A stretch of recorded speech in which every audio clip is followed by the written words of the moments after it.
Lo primero, agradecer la presencia de todos los que estáis aquí, incluidos unas personas que vienen de Marruecos, de un proyecto de cooperación internacional y que han querido estar presentes y escuchar también pues, un poco de lo que se habla aquí. La mesa va a tratar, en principio, de cómo la evaluación de políticas públicas se institucionaliza, es decir, cómo los distintos gobiernos, las distintas administraciones toman como suya la evaluación de políticas públicas y la utilizan para mejorar los proyectos políticos y la gestión. En principio, yo voy a presentar muy rápidamente a cada uno de los intervinientes y después me detendré un poquito más en presentar un poco y hablar de ellos y de su currículum. Tengo a mi lado a Francisco Bernales, que es un compañero del grupo de colaboradores del IAP, Teresa Iriarte, también una auténtica dinamizadora en todos los aspectos de todos los grupos donde está. Tenemos a Adolfina Martínez Guirado, que nos acompaña también, y también de aquí de Sevilla. Patricia, que viene de Madrid, viene del Ministerio de Asuntos Exteriores y Cooperación. Y finalmente María del Mar Herrera, que es, bueno, pues es todo en políticas públicas, en evaluación en la Junta de Andalucía y en el IA. Después pasaré a presentar a cada uno. No quiero comerme más tiempo, llevo 50 segundos en la presentación y vamos a pasar directamente a la primera ponencia que la va a desarrollar Francisco Bernales Mendaza, que tengo aquí a mi lado, es licenciado en Derecho por la Universidad de Sevilla. Además, tiene formación en Economía, en Antropología y, sobre todo, es un gran fanático de la Comunidad Europea. Él es un gran seguidor de todos los proyectos, de toda la dinamización que se está produciendo desde la Comunidad Europea hacia la evaluación de políticas públicas en los distintos países. Ha participado en el seguimiento de los fondos europeos durante 6 años. Actualmente trabaja en la Secretaría General de Economía de la Consejería de Economía, Hacienda y Administración Pública de la Junta. Es, como yo, miembro del grupo de evaluadores del IAP y esto me lo ha recordado él, que quiere que diga que ha sido coordinador y miembro del equipo que ha llevado a cabo la traducción al castellano de las Better Regulation Guidelines 2015. En su intervención nos va a hablar del nuevo impulso que en los últimos años se está tratando de dar a los temas de evaluación de políticas públicas desde la Comisión Europea. Adelante. Muchas gracias por la presentación. Lo de coordinador es porque aparecí en un momento dado como autor y digo, no, eso yo todo no lo he hecho. Ahí éramos muchos compañeros. Muchas gracias al IAP, muchas gracias, por supuesto, a la presidencia de la mesa por las tareas de coordinación, no solo aquí, a Mar, por supuesto, ante todo, y a mi compañero Francisco Fernández Mise, que está ahí, que es coautor de esta ponencia, y a todos los compañeros del grupo de evaluación. Yo creo que sin más pasamos a cuáles son los objetivos de esta ponencia, que pueden ver que habla de nuevo impulso de la evaluación en la Comisión Europea. Y ese nuevo impulso se realiza a partir de los años 2013 a 2015, un marco amplio, con un relanzamiento de las Better Regulation Agenda, Better Regulation Guidelines, la iniciativa Legislar Mejor, que arranca desde el año 2000, podemos decir, con las conclusiones del Consejo de Primavera de Lisboa, y el objetivo de la ponencia en sí es comentar muy humildemente que este relanzamiento en realidad es una reinvención y una renovación y que supone una institucionalización de un ciclo de evaluación completo en la Unión Europea gracias a esto. Entonces, ver cómo puede ser un ejemplo para otros países que se enfrentan a la tarea de impulsar la evaluación. Entonces, vamos a tratar un poquito de la crisis, porque creemos que estamos muy marcados todavía por la crisis de financiera económica de 2008. Luego vamos a hablar de los antecedentes, qué es lo que había para ver cuál es el nuevo impulso. Luego, cómo se ha hecho ese nuevo impulso y, por último, las conclusiones hacia lo que sería Europa España y Andalucía, y cualquier otro que se enfrente a un problema similar. Las crisis y la crisis de 2008 impulsan la evaluación, pues sí, porque cuestionan la realidad. Un momento grave de cambio, decimos, ¿pero qué ha pasado? ¿Cómo hemos podido llegar aquí? ¿Qué es lo que está sucediendo? Ahora bien, ¿qué tipo de evaluación se impulsa en un momento de crisis? Pues en un momento de crisis normalmente no se está haciendo una evaluación estratégica de qué vamos a hacer, cómo lo planificamos, escenarios alternativos, etcétera, sino que lo que se está haciendo es plantearse, bueno, ¿dónde está mi dinero? ¿De dónde recorto? ¿Y a quién le quito programas? Y como además normalmente hay una historia previa de institucionalización de la evaluación que ha fallado y cómo ha podido ser que no nos diéramos cuenta. Afortunadamente, no solo las crisis, como decía un estudio citado, el de Morras, dos imágenes más atrás, no solo las crisis impulsan la evaluación, porque si no tendríamos siempre evaluación por resultados dedicada a reducir programas, sino que también el incremento del gasto, por ejemplo, como ya se ha comentado en la primera mesa, impulsa la evaluación. Cuando hay más dinero se quiere ver dónde vaya y también dinero disponible para evaluar. Y también las buenas políticas, unas buenas decisiones políticas pueden impulsar la evaluación, como quizás está pasando aquí, que estamos todos reunidos por una iniciativa de impulso de evaluación de la Junta de Andalucía, y como quizá ha pasado también con este nuevo renacimiento de la evaluación en la Comisión Europea. Lo que pueden ver aquí atrás es una gráfica de Scopus, gracias Antonio Rodríguez, sobre los artículos académicos que mencionan la evaluación Better Regulation de la European Commission. Ven un pico de interés en torno a la crisis y ven un pico mucho más fuerte coincidiendo con el relanzamiento de la evaluación por la Comisión. Vamos a saltar esto. Entonces, vamos a hablar de qué había antes de 2013-2015 en la Unión Europea en materia de evaluación.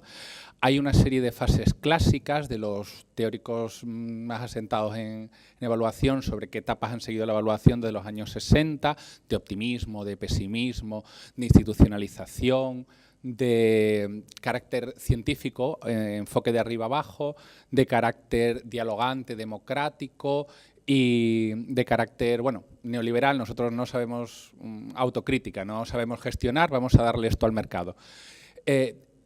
Hay un estudio muy interesante de un autor, Hoslund, que lo que hace es, sobre un trabajo de campo en la Comisión, preguntar a los gestores cómo se ha vivido eso en la Comisión Europea.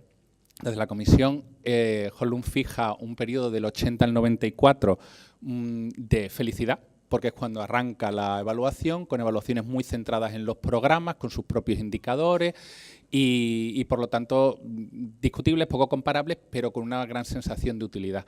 Luego, del 95 al 99, hay un empuje muy fuerte, aunque ya existía de antes, ya veremos por qué, de la evaluación financiera. Del 2000 al 2006 se produce una expansión de las herramientas desarrolladas para el control financiero al control de programas y políticas.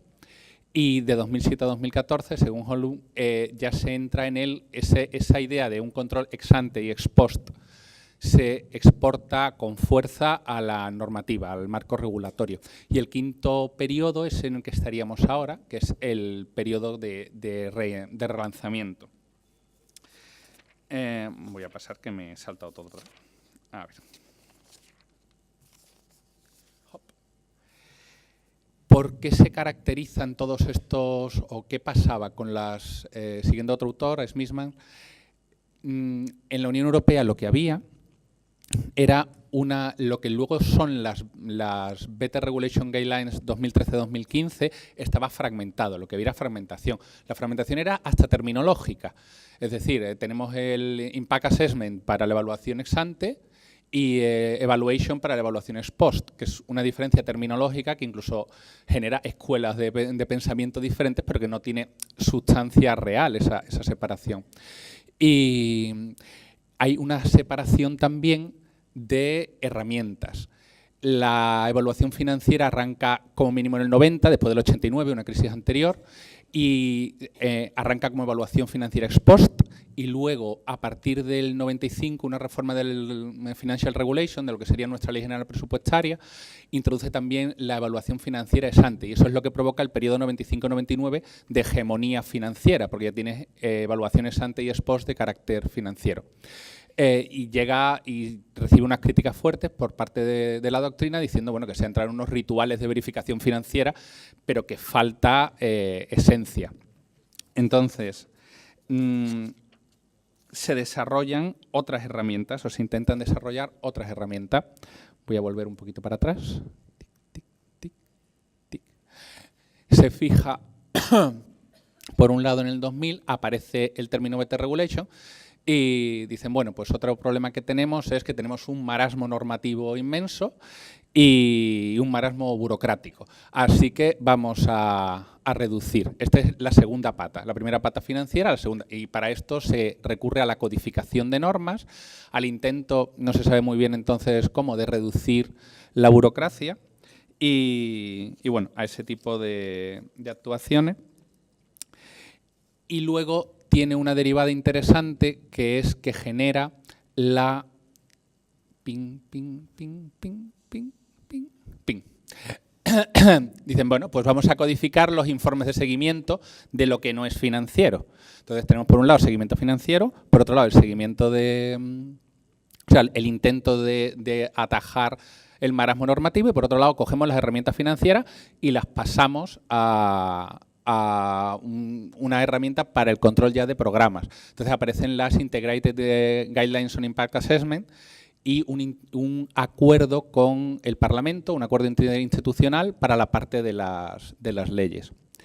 Y una cuarta pata, o sea, una pata financiera, una pata de controlar la regulación, una pata de controlar cualitativamente la gestión, podéis ver la cantidad de informes que había antes de 2002 que se refunden, y una cuarta pata que es la de consultas públicas que quedan como un poco fuera y para legitimar la acción gubernamental. Esto no acaba de funcionar. Tenemos además la crisis de 2008, entonces en 2010 vamos a cambiarle el nombre. De Better Regulation a Smart Regulation. Tiene gran éxito como término para los indicadores de seguimiento y fuera de eso, pues que me corrija gente que sabe más que yo, que seguro que hay aquí, yo creo que no mucho. Y entonces nos plantamos al final de ese periodo, hasta 2013, y tenemos unas nuevas elecciones en el Parlamento Europeo que se intentan convertir en unas presidenciales. Uno de los candidatos, Juncker, pues hace una lista de prioridades y entre ellas está metida en el número 10, legislar mejor. Hay un obvio interés de autolegitimación en todo esto, porque desde la Comisión Santer, desde el 99, hay una preocupación por el funcionamiento de la Comisión. Pero, bueno, el tema es que intenta ser transparente, establece una carta de misión, se la da a su primer vicepresidente, que la acepta formalmente y se lanza con el control de la Secretaría General de la Comisión, que lo asumió ya en 2009 de todo esto, a intentar relanzar. ¿Cuál es este relanzamiento? Ojo, se lo atribuimos a esta comisión, pero el borrador es de 2013, es de la comisión anterior. O sea que realmente yo no sé a quién le corresponde. Como cristaliza con la nueva, pues se lo atribuye a la nueva. Pero yo creo que eso estaba cociéndose dentro del aparato de la administración. Bueno, pues lo que hacen es de nuevo una propuesta de guidelines, bueno, unas guidelines las aprueban, nada de propuesta, una propuesta de acuerdo interinstitucional y una comunicación. Esto levanta muchas expectativas, muchas. Y luego con el tiempo una cierta desilusión incluso, porque las expectativas eran muy altas. A ver, ¿cuál es el motivo por el que se levantan estas expectativas y cuál es el motivo por el que se produce esta cierta desilusión posterior? Pues el motivo es porque se ha realizado un trabajo muy fuerte de refundición. Esta vez, igual que se hizo con las Impact Assessment, ahora se ha cogido toda la normativa relacionada con la evaluación y se ha hecho un ciclo de evaluación. A ver, aquí hacemos un saltito rápido, porque me voy a quedar sin tiempo, a lo que son fundamentos jurídicos básicos. Porque, a ver, ¿qué tiene de especial este ciclo? Si la terminología se lleva usando 15 años, si hacer unas guidelines se lleva usando 15 años, ¿qué tiene de especial esto? Pues tenemos que irnos a una interpretación. Las normas, ustedes saben, el legislativo crea leyes, el ejecutivo las obedece y las ejecuta, y el judicial vigila. Y luego tenemos los planes, las guías, que no se sabe muy bien qué rango jurídico tienen, pues el del órgano que las apruebe y la competencia que tenga para aprobarlas, que de vez en cuando se hacen declaraciones formales o que tienen un cierto impacto, soft law, en la gente. Bueno, la diferencia de estas guidelines, que está ahí, yo pensaba leerlo literalmente, pero va a ser que no, es que dice, esto es una directriz a los funcionarios. Es decir, en nuestra opinión, porque esto no es pacífico en la doctrina, o sea, esto es una opinión personal, esto es una instrucción, lo que sería en la Junta de Andalucía, una instrucción que regula todo el procedimiento de evaluación en forma de ciclo. Y va a leer un párrafo concreto de las directrices, lo tienen en la comunicación, y entonces se dirige a todas las instituciones y a todos los servicios dependientes de la comisión y le dice, yo no voy a esperar, como pasó en 2003, no voy a esperar al legislativo, no voy a esperar a ponerme de acuerdo con el Parlamento. Yo cojo la normativa que hay, la interpreto de modo sistemático y establezco un ciclo de evaluación con todas sus fases, en lo que puedo. En lo que no puedo, no soy competente, ahí tengo la propuesta de acuerdo interinstitucional. Y ahí lo lanzo con un anexo a las guidelines, que son, eso no es todavía, con un anexo a las guidelines que son la toolbox, la caja de herramientas, que son ejemplos de formularios, ejemplos de procedimiento. Es decir, la comisión se faja en hacer trabajo administrativo de este gris feo, que es el que nos puede servir luego a todos en un día a día. Y eso tiene como efecto, bueno, este es un formulario de una hoja de ruta de un fitness check, es una cosa que me he saltado al comentar antes, pero bueno, es control ex post de regulación. Esto es un Inception Impact Assessment, una evaluación previa de impacto. Son una serie de documentos que, si se ven, pueden tener de 3 páginas que tenía el anterior a 10 páginas que tenía este, muy sencillito, pero en el que ya cuando te lanzas al principio vas diciendo muy claramente cuáles son tus objetivos, cuál ha sido la iniciativa política y la voluntad política de la que salió una medida, cuáles son tus objetivos, cuáles son las fuentes de información que has tomado y las que vas a tomar en un futuro. Eso ha tenido un impacto, de nuevo me remito a la comunicación, que la propia doctrina más crítica, como Alemano y los seguidores de Alemano, dicen la importancia que tienen ahora las consultas en la comisión no la han tenido nunca, porque ya no son orientativas, ya están claramente pautadas y recibes feedback de lo que la comisión le estás dando y entonces tú puedes ver si influyes y no o no y por qué. Entonces, a ver, como me he saltado cositas, me cuesta ahora coger el hilo. Y me queda muy poquito y entonces me tengo que ir a... Ajá, efectivamente. Entonces, ¿qué tenemos en Andalucía? En Andalucía no acabamos de nacer. Hemos hecho muchísima evaluación de proyectos, evaluación de programas, evaluación de fondos europeos, evaluabilidades previas, evaluaciones post, tenemos agencia de calidad educativa, agencia de calidad sanitaria, y lo que hemos tenido es que se haya extinguido. O sea, como pasa con la comisión, nosotros no venimos de nuevas y ahora tenemos, afortunadamente, el nuevo impulso potente centralizado a la evaluación con nuevas guías, con nuevos manuales. ¿Qué podemos aprender de la comisión? Yo creo que debemos vernos en su ejemplo y no esperar que nos llegue pasivamente, más o menos pasivamente, a través, por ejemplo, de la influencia de los fondos europeos. Es decir, tenemos que ver qué es lo que llevan ellos haciendo con toda la tradición que tienen e intentar imitarlo, porque además tiene que haber una voluntad política muy fuerte detrás de esto y esa voluntad, más que en leyes, en reglamentos, el gobierno la puede expresar en reglamentos y en instrucciones, ordenándonos a los funcionarios esto es lo que hay que hacer, porque eso es lo que tienes competencia para hacer y potestad para hacer. Entonces, si tienes voluntad de verdad, da la orden, ponte a trabajar para saber qué tienes que ordenar, pero da la orden. Y además hay que vencer resistencias muy fuertes. Citamos un artículo muy interesante sobre las resistencias a la evaluación desde la teoría de juegos, que dice cómo una vez inicialmente no se ha instituido un sistema fuerte de evaluación, y eso es muy difícil, los incentivos son muy perversos. Esos incentivos estoy seguro que han existido en la comisión y que existen aquí. O sea, los incentivos de o no generar información de evaluación, no pedirla, o si la genera, generarla de baja calidad para justificar las decisiones que ya se han tomado. Entonces, creemos personalmente que este tipo de actuación procedimental puede servir de verdad para impulsar la evaluación. Los informes de la comisión así lo dicen, pero claro, son de la comisión. También hemos compartido informes críticos. Ahora, yo, humildemente, que no soy un gran experto, porque creo que hay alguien en el grupo de evaluadores, que no sé si está aquí, que está haciendo la tesis sobre esta materia. Yo me he leído los informes críticos, los informes de la comisión, las críticas me parecen acertadas, pero mi balance final sigue siendo que vemos un avance gracias a este nuevo impulso y creo que podemos tenerlo también aquí. Y ya está. Muchas gracias.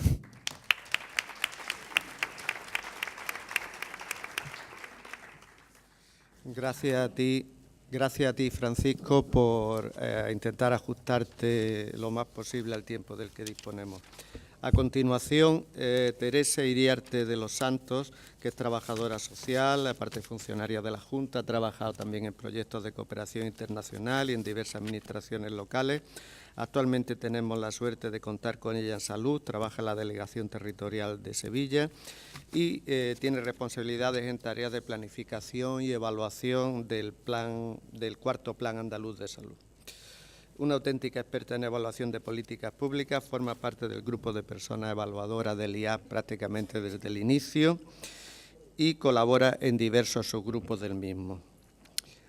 También ha sido docente en la Escuela Andaluza de Salud Pública y ha participado con el IAP en el desarrollo de diversos cursos precisamente sobre evaluación de políticas públicas. El último en el MOOC de evaluación de políticas públicas organizado por el IAP podéis encontrar en la página del INAP, Instituto Nacional de Administración Pública, en forma 2, con 2 puesto en número, y que os animo a entrar y a seguir ese curso. Estáis todavía a tiempo, me parece que el plazo se acaba el 20 o el 22 de este mes, y yo creo que es un curso muy cortito, muy interesante y que centra muy bien las bases de lo que es la evaluación de políticas públicas. Animaros, si alguno está interesado y con lo que yo le he dicho no lo logra encontrar, que se ponga en contacto con nosotros. Bueno, Teresa, en su ponencia titulada El análisis de evaluabilidad de políticas públicas, instrumento técnico o herramienta estratégica, nos quiere hablar de las 4 claves que ella entiende son necesarias para entender la propuesta que se hace desde la Junta, la propuesta de evaluabilidad que hacemos desde el área de evaluación de políticas públicas del IAP. Muchas gracias, Teresa. Adelante. Bien, buenos días.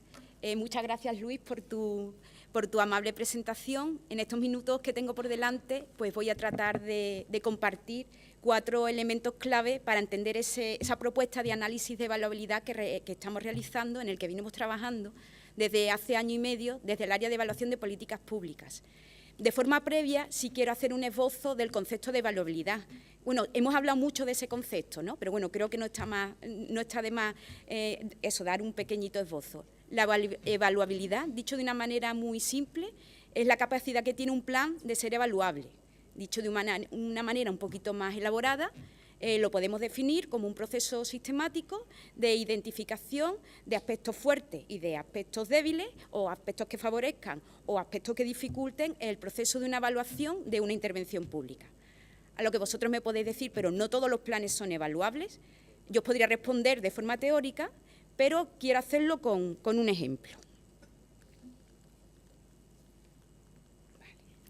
Es un ejemplo de un plan estratégico de empleo, es un ejemplo de otra comunidad autónoma, no voy a decir cuál.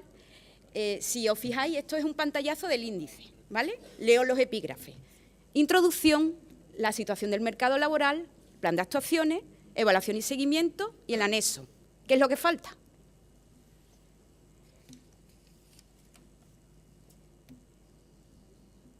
Ya todo el mundo. Bueno, pues faltan los objetivos, una cosa muy importante en un plan. Este plan carece de objetivos estratégicos, de objetivos específicos, de cualquier tipo de objetivos operativos. Seguimos con este plan. Tiene un apartado de evaluación y seguimiento. Digo, bueno, vamos a ver qué nos encontramos. Pues, ¿qué nos dice en el apartado de evaluación y seguimiento? Que la comunidad X se encuentra comprometida con la evaluación de las políticas públicas en el ámbito del empleo, y por esta razón se abordará el seguimiento y evaluación de todas y cada una de las medidas, y por ello va a poner en marcha una serie de indicadores. Esos sí están bien definidos, los de realización y resultados y los de impacto, decir, nos dice que está muy comprometida, pero no hay evidencia, es decir, no desarrolla un sistema de indicadores, con lo cual este plan no tenemos objetivos, no sabemos a dónde va, carece de un sistema de indicadores, no sabemos cómo lo vamos a medir, con lo cual es difícilmente evaluable.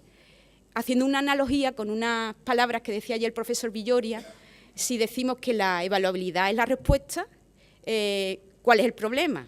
Pues este es el problema, que tenemos muchos planes que carecen de objetivos, que no tienen indicadores, bueno, y una serie de cosas que vamos a concretar ahora, ¿no? Entonces, bueno, simplemente era traer este ejemplo pues para fundamentar un poco la propuesta que nosotros traemos a la mesa de forma modesta, que creemos que nos queda mucho por aprender, pero bueno, creemos por el año y medio que lo estamos utilizando que es un buen instrumento. Bien, como decía, voy a intentar explicar esta propuesta en 4 claves. Voy a intentar ser lo más concreta posible. La primera clave es que la evaluabilidad es un tipo de evaluación ex ante que busca mejorar planes y estrategias. La segunda, los 4 aspectos que aborda el análisis de evaluabilidad. Aquí tengo que... Bueno, ayer tuvimos un taller de evaluabilidad, bueno, de cómo hacer que un plan fuera evaluable. Asistieron 17 personas, les tengo que pedir disculpas porque me vayan a tener que escuchar con lo mismo, ¿no? En tercer lugar, voy a hablar de los instrumentos que nosotros proponemos, que son fundamentalmente el cuestionario y el documento técnico de evaluabilidad, y luego 3 elementos transversales para el área muy importante y que se han hablado aquí mucho estos días, que son la transparencia, la participación de la ciudadanía y el género. Sin más, entro en el primer aspecto clave. Bien. Primer aspecto clave. La evaluabilidad es un tipo de evaluación ex ante que busca mejorar planes y estrategias. A ver, la evaluabilidad es un tipo más de evaluación. Existen muchos tipos de evaluaciones en la literatura y, bueno, a mí me gusta mucho este cuadro, está sacado de las guías de Ivalúa, que también lo comentamos ayer, de las guías de Cataluña, porque nos relaciona los momentos en que se hace una evaluación con los principales enfoques que hay en la literatura. Nosotros en este caso planteamos hacer evaluabilidad de forma ex ante y nos vamos a centrar en las necesidades, en el diseño, pero también en el contexto institucional. ¿Por qué nuestra propuesta de hacer evaluaciones ex ante? Es decir, nosotros queremos hacer en la propuesta de la Junta acompañar durante todo el proceso de gestión y de elaboración del plan antes de que se apruebe, de manera de que al hacer la evaluabilidad detectemos elementos débiles y esos elementos se puedan incorporar en el propio plan. Entonces salgan como mucho más fortalecidos de todo ese proceso. Esa es la clave de por qué nosotros nos lo planteamos hacer en este momento previo. De todas maneras, esta idea iré redundando en la intervención. Segunda idea, los 4 aspectos que aborda el análisis de evaluabilidad. Hay 4 cuadrantes, 3 de ellos están relacionados con lo que es un plan, como son el diagnóstico, el diseño y los sistemas de información y evaluación. Pero también hemos querido poner el foco en el contexto. El contexto nos referimos al contexto institucional, a la entidad promotora de lo que es la evaluación. Una cosa importante, cualquier evaluación lo que trata de responder es una serie de preguntas.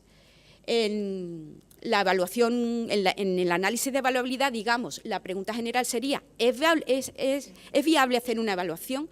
Pero nosotros además nos hemos planteado 4 preguntas, una por cada 4 aspectos que aquí digo, ¿no? Y que voy a comentar. Bien. En la evaluabilidad del diagnóstico, nosotros nos preguntamos si se identifican con claridad y precisión los problemas y necesidades a los que la acción pública va a dar respuesta. Bueno, yo creo que esto se ha tratado mucho en estos días, ¿no? Necesitamos planes que partan de forma muy concreta de los problemas a los que intentamos dar solución. Ejemplos de las preguntas, nosotros tenemos bueno, no lo he comentado, sí lo he comentado, nosotros tenemos un cuestionario de evaluabilidad y lo que simplemente meto algunas preguntas, ¿no? A modo de ejemplo, porque no me da tiempo a comentarlas, y es si existen datos descriptivos suficientes de la situación de partida. Otra idea muy importante, que lo estuvimos debatiendo ayer en el taller, si la población diana está definida, porque hay planes que no tienen la población diana definida, y si queda clara la parte del problema o del reto que se va a mitigar. Yo creo que hemos hablado estos días que los planes, bueno, tanto de la Junta como de otros sitios, el diagnóstico es la parte más grande de los planes. Si un plan tiene, digamos, 140 páginas, el diagnóstico puede ocupar 100 páginas y generalmente son una recolección de datos. Y el reto está en interpretar esos datos y en concluir. Entonces, bueno, nosotros pensamos que con estas preguntas se puede ir ayudando a concretar ese diagnóstico. Segundo aspecto. Entramos en el diseño.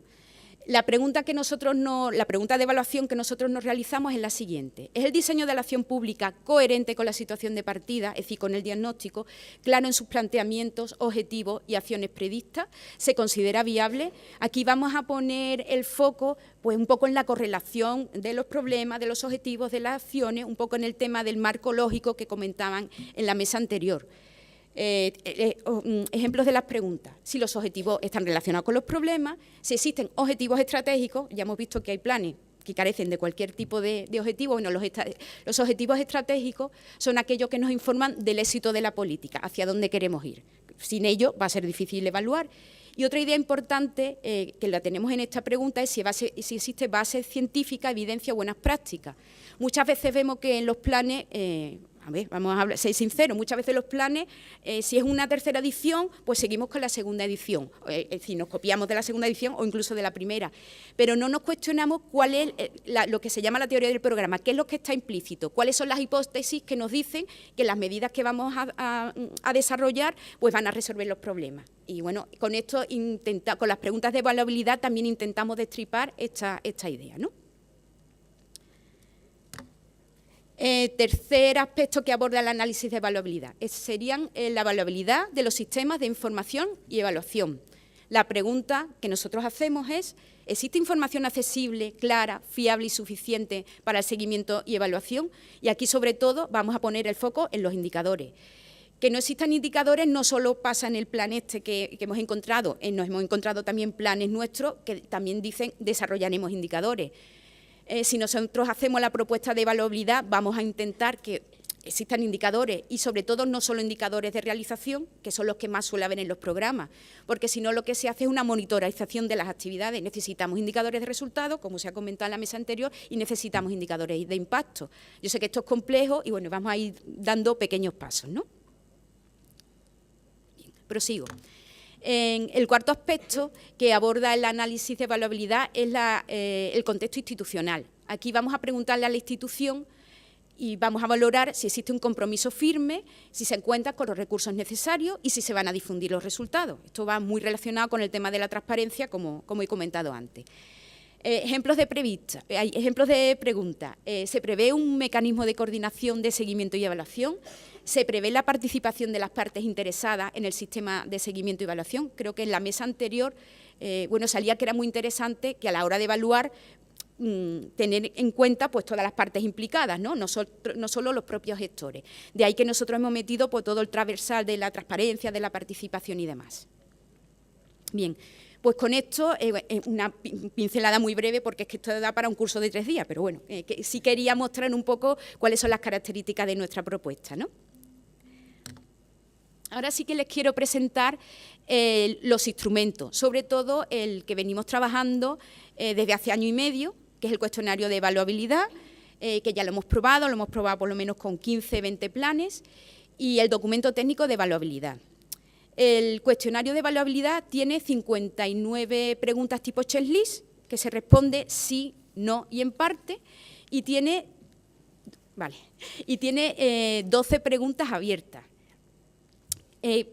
Tiene más o menos la misma estructura en cada bloque, que van a ser los elementos esenciales, van a ser elementos de excelencia y estas 3 preguntas abiertas. Una de ellas es la pregunta de evaluación, es si se cree, si se estima que el diagnóstico es concreto, acertado, pero donde quiero poner el foco es en los elementos básicos de mejora. ¿Por qué? Porque hemos dicho al principio que nosotros nos planteamos la evaluabilidad como un instrumento de mejora.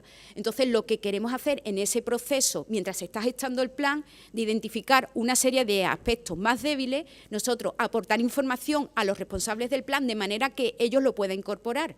Y entonces ahí es donde ponemos la fuerza. Nosotros no queremos hacer una foto fija y decir, este plan tiene un 75% de evaluabilidad. No, nosotros vamos a señalar debilidades, pero en esa propuesta también vamos a apoyar, también vamos a acompañar, también vamos a formar, con la idea de crear cultura de evaluación y de que todos podamos hablar un poquito el mismo lenguaje y que todos cada vez seamos más competentes en el tema de evaluación. Bueno, esto me la salto. El documento técnico de evaluabilidad es una síntesis, está dividido en los mismos 4 bloques y tiene una última pregunta que pone el énfasis en si el plan se considera evaluable. Pero bueno, esto sería un poco la propuesta. Aquí 3 ideas importantes. El cuestionario no solo va dirigido a las personas evaluadoras. El cuestionario está colgado en la web del IAP, en la parte de evaluación, entonces está a disposición de todas las personas responsables de planes y estrategias, de manera que ellos se lo puedan autoadministrar, donde se van a ver una serie de elementos, temas de género, de participación, que yo creo que dan muchas pistas si tú te encuentras en un momento cero de abordar un plan. Como decía antes, consideramos, y ahí sí que quiero poner toda la fuerza, que lo más importante no es el producto final, que es el documento técnico de evaluabilidad. Lo más importante es el proceso de evaluabilidad en sí mismo, desde una relación de horizontalidad, desde una relación de aprendizaje, etcétera. Y ese proceso de evaluabilidad se va a realizar por un equipo conformado al menos por 3 personas evaluadoras formadas y competentes en la materia. Idea número 4, que esta no me la quería saltar. A lo largo de toda nuestra propuesta y fruto del trabajo con otro subgrupo de nuestro grupo de evaluadores, que ha sido muy interesante durante este año y medio, pues hemos metido preguntas de estos 3 elementos clave que creo que ha salido ayer y ha salido hoy, que es la transparencia, la participación ciudadana y el género.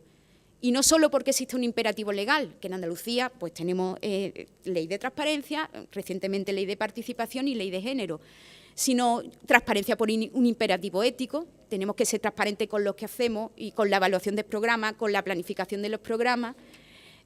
Muy importante la participación de la ciudadanía y no solo en la evaluación de las políticas, la tenemos que incorporar en toda la fase del diseño de las políticas, es decir, desde el diagnóstico tenemos que contar con la participación ciudadana. Y por último, el género. Somos conscientes de que existe una brecha de género importante y las políticas públicas pues también tienen que dar respuesta a ello, y si ya desde el principio del diagnóstico tenemos las gafas de género, va a ser muy fácil que vayamos incorporando eso tanto al diagnóstico, al diseño de objetivos, a las acciones, etcétera. Bien, me queda un minuto, así que muy bien. Conclusiones. El título de la presentación era Instrumento técnico o herramienta estratégica. Yo creo que está claro, es un instrumento técnico, tiene un cuestionario, lo queremos aplicar con mucha rigurosidad. Se me ha olvidado comentar, basado en evidencia, es decir, cuando hacemos el cuestionario, si respondemos sí, vamos a decir en qué nos basamos para decir sí. Si decimos que el género se ha tenido en cuenta, pues nos vamos a ir a tal párrafo, es decir, que aquí no vamos a decir deduzco, yo creo, no, basado en evidencia. Otra idea importante, la evaluabilidad no es un fin en sí mismo. Nosotros no hacemos evaluabilidad por hacerla. Nosotros queremos hacer mejores planes y queremos hacer mejores planes para implementar mejores políticas. Y me gustó mucho una idea que comentaron ayer alguien de la mesa de ayer, que era que las políticas públicas están para dar respuestas a la gente, ¿no? Bueno, pues sería como una cadena. Si hacemos evaluabilidad, mejores políticas, se pueden evaluar, se toman decisiones y al final respondemos a los problemas, ¿no? Estamos satisfechos con el instrumento, creemos que es un buen producto, creemos que es riguroso, pero también somos modestos. Creemos que nos queda mucho camino por recorrer, nos queda mucho por aprender a todos, incluidos nosotros, y bueno, sabemos que se han aprobado la formulación de muchos planes en el BOJA desde hace 2 meses. Venga, formular plan, inicio de plan. Invitamos a que lo utilizáis. Invitamos a que nos critiquéis, bueno, crítica constructiva si puede ser, y sobre todo nosotros seguimos con esto del beta permanente, ¿no? Seguiremos mejorándolo, yo ya tengo varias cosas que quiero mejorar, pero bueno, nos hemos planteado ahora, vamos a darle un parón de 1 año y luego iremos evaluando, ¿vale? Venga, pues muchas gracias.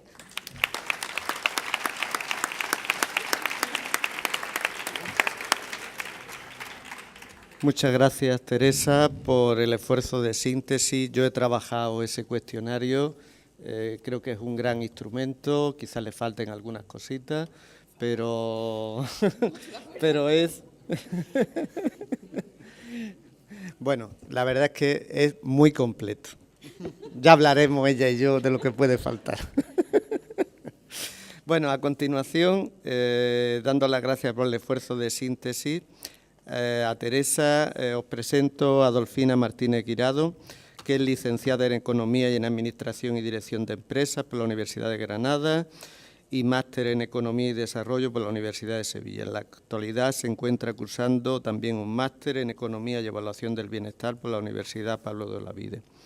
Ha sido jefa de Servicio de Planificación y Coordinación Pública hasta hace muy poquito, días, de la Dirección General de Fondos Europeos de la Consejería de Economía y Conocimiento, y en ese puesto ha desarrollado una importante labor en relación con la evaluación de los programas operativos de Andalucía, por todos conocidos, FEDER, FSE, etcétera, y ella ha llevado la coordinación de todas las evaluaciones realizadas y aparte ha centralizado el proceso de remisión de la información a las autoridades competentes. También ha trabajado en otra serie de programas, ha puesto en marcha, en el marco de la evaluación, diversas evaluaciones ex ante e intermedias, y en su intervención nos ilustrará sobre la repercusión de la obtención y gestión de los fondos europeos en el desarrollo de la evaluación de políticas públicas en Andalucía, es decir, la necesidad que tiene la propia autonomía de desarrollar estos procesos de evaluación en función de las exigencias de la Comunidad Europea, como no puede ser de otra manera, de transparencia y control de esos fondos que administra. Gracias, Adolfina. Buenos días. Gracias, Luis, por la presentación. En primer lugar, yo quería dar las gracias al área de evaluación de políticas públicas del IAP, porque es sorprendente el poder de convocatoria que han tenido las jornadas.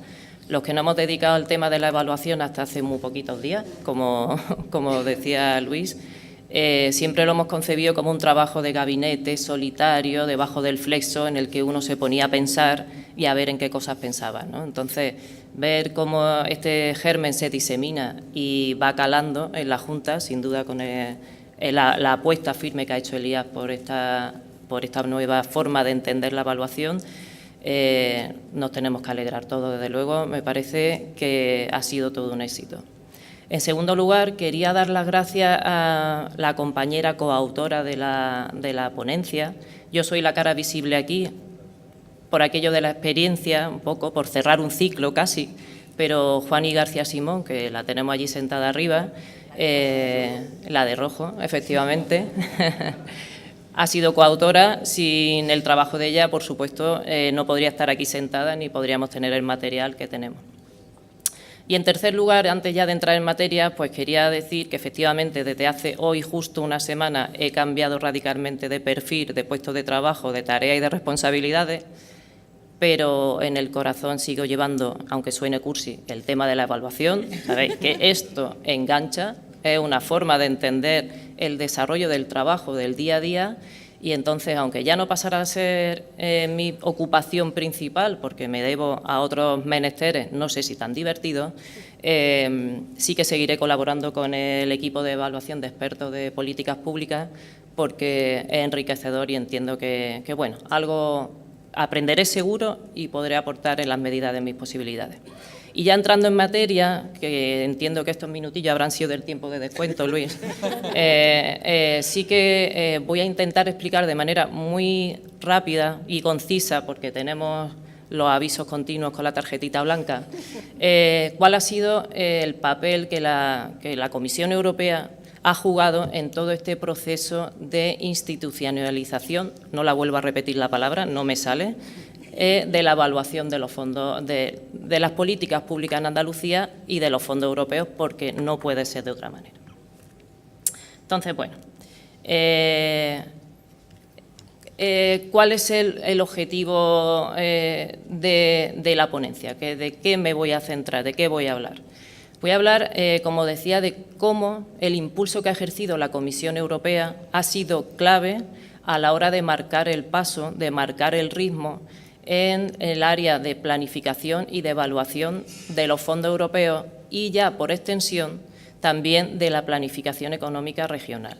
Bien es cierto que no de toda la planificación, no con toda la profundidad que sería requerida, no con todos los requisitos que ahora sí que estamos trabajando y que el área de evaluación de políticas públicas está poniendo encima de la mesa y está sacando a la luz, pero bueno, poquito a poco hemos ido creando una cultura evaluadora, de manera que esa cultura ha ido pasando a todo, impregnando todo el proceso de planificación y de evaluación de la Junta de Andalucía, ¿no? Como los planes, al menos los planes económicos regionales, y aquí tenemos a Antonio Moreno, jefe de servicio de toda la planificación, que también hemos compartido elaboración de planes regionales, cómo hemos tenido necesariamente que recoger todos los mandatos que la Unión Europea, que la Comisión Europea nos indicaba, ¿no? Entonces, ciertamente, la implicación de los fondos en la evaluación ha sido muy importante. Por eso, en la pequeña ponencia que voy a exponer, pues voy a tratar, tres puntos fundamentalmente, ¿no? En qué se ha basado, cuáles han sido los hitos fundamentales de la evaluación de políticas públicas de la Unión Europea, siempre a marco de reglamento, de cumplimiento de exigencias reglamentarias. ¿Cuál ha sido la trayectoria de la Junta de Andalucía en materia de evaluación, en fondos europeos y en lo que no ha sido fondos? Porque, aunque poquito, no demasiado visible y quizás, es verdad, sin la publicidad que de verdad hubiera, o el conocimiento, la extensión que hubiéramos podido hacer de eso, pues las cuestiones de evaluación que sí se han hecho, y lo hablaba con Mar al principio de empezar esta aventura del Grupo de Evaluación de Políticas Públicas, de que llevamos haciendo muchas cosas. En el área, por ejemplo, de fondos europeos era obligatorio y las estábamos haciendo, pero no conseguíamos expandir esto con la suficiente fuerza, y ahí el área de evaluación ha contribuido mucho. Y luego terminaré comentando cómo se ha articulado ya en el periodo 14-20, marco de programación actual, que estamos prácticamente rematando e iniciando ya uno nuevo, cómo se ha articulado el tema de la evaluación. Todo para que veáis la evolución y cómo efectivamente ya se ha materializado en cuestiones muy, muy concretas.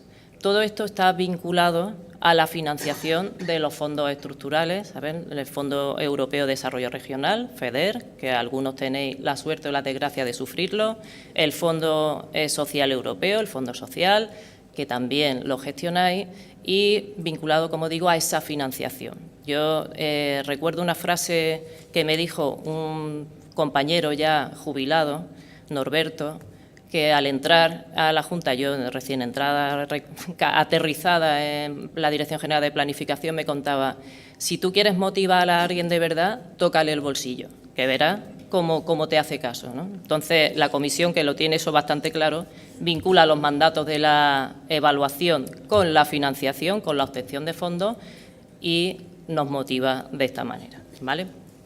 Entonces, bueno, así rápidamente, para ver en el cuadro que ustedes tienen aquí en la pantalla, para ver cómo se ha ido desarrollando el proceso de evaluación o cómo la incidencia que ha tenido en los diferentes marcos de programación, les recojo ahí en filas cuáles son los principales hitos de evaluación que conocemos, la evaluación ex ante, la evaluación intermedia y la evaluación ex post, y cuáles han sido los requerimientos que se han pedido en función de cuál sea el marco de programación. Empezamos por el 89-93, al principio de la política regional europea y del establecimiento de estos fondos como financiación de política regional. Y ahí, bueno, pues podemos ver que las exigencias de evaluación son relativamente laxas. La evaluación ex ante se requiere, la hace el Estado miembro, no se hace a nivel de programa operativo concreto, sino que se va haciendo a nivel más genérico. La evaluación intermedia ni siquiera se requiere, es algo que, bueno, se dejaba opcional y obviamente, como casi todo lo opcional, no se termina haciendo. Y la evaluación ex post se proponía también como una cuestión a llevar a cabo, pero que finalmente no se terminó haciendo.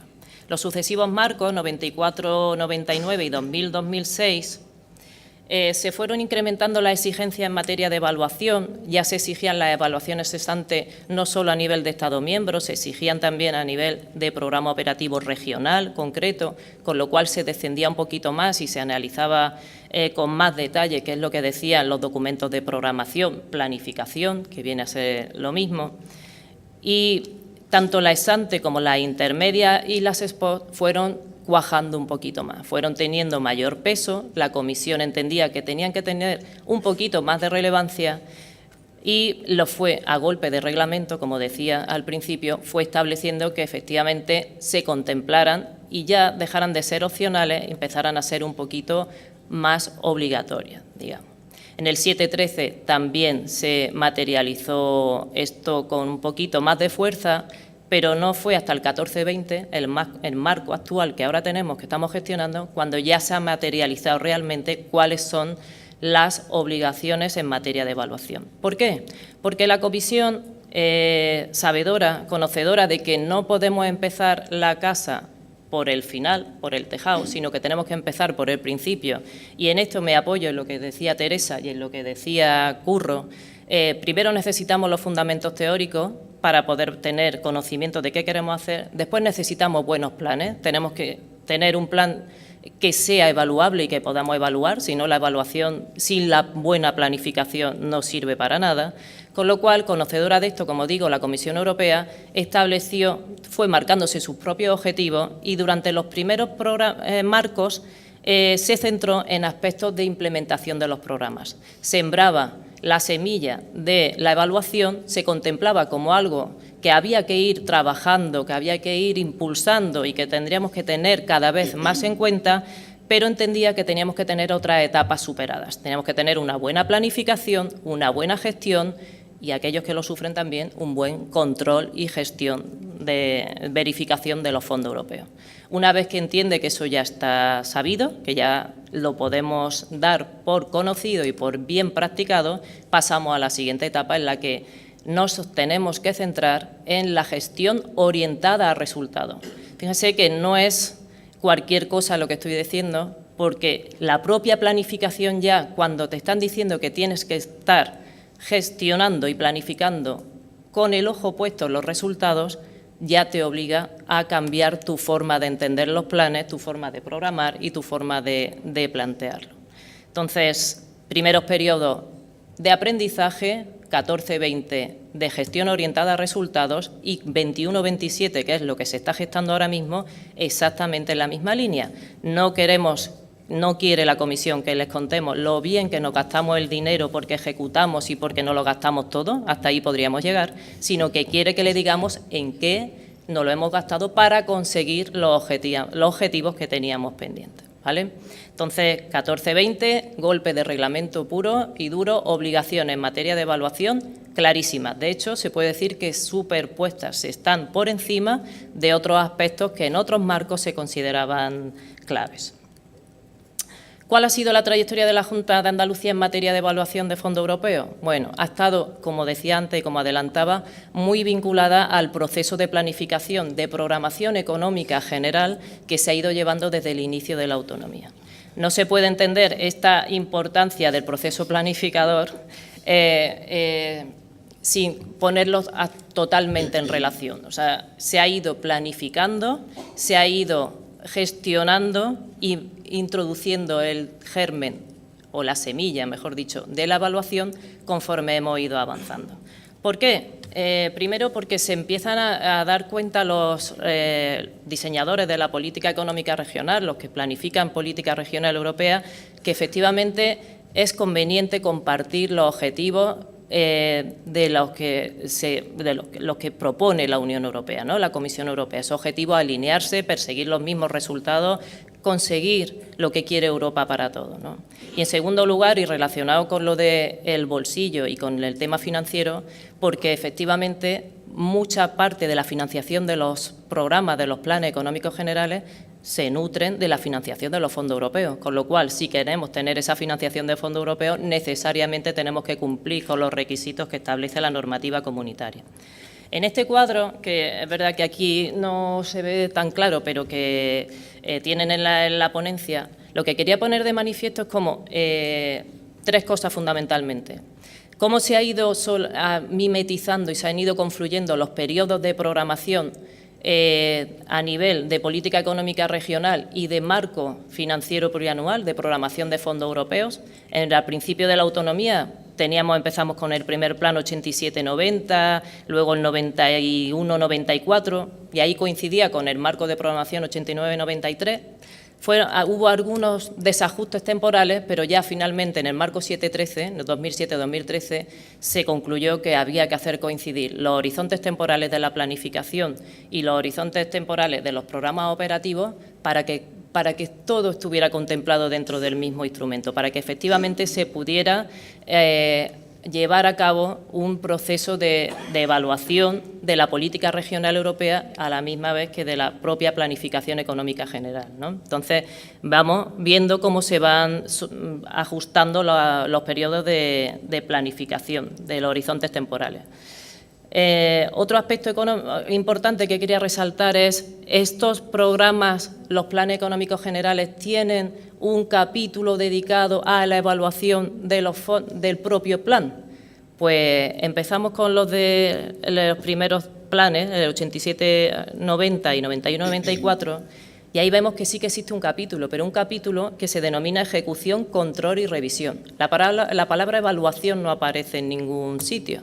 Aquí el control de los fondos de los propios planes se instrumentaba como un control financiero, ¿no? Lo decía Curro también al principio, eso es algo que ha ido calando, que estaba previsto desde los inicios y que efectivamente formaba parte, un capitulito muy, muy pequeño de los planes, donde se decía cuál es lo que se iba a hacer en materia de seguimiento, de revisión y de evaluación.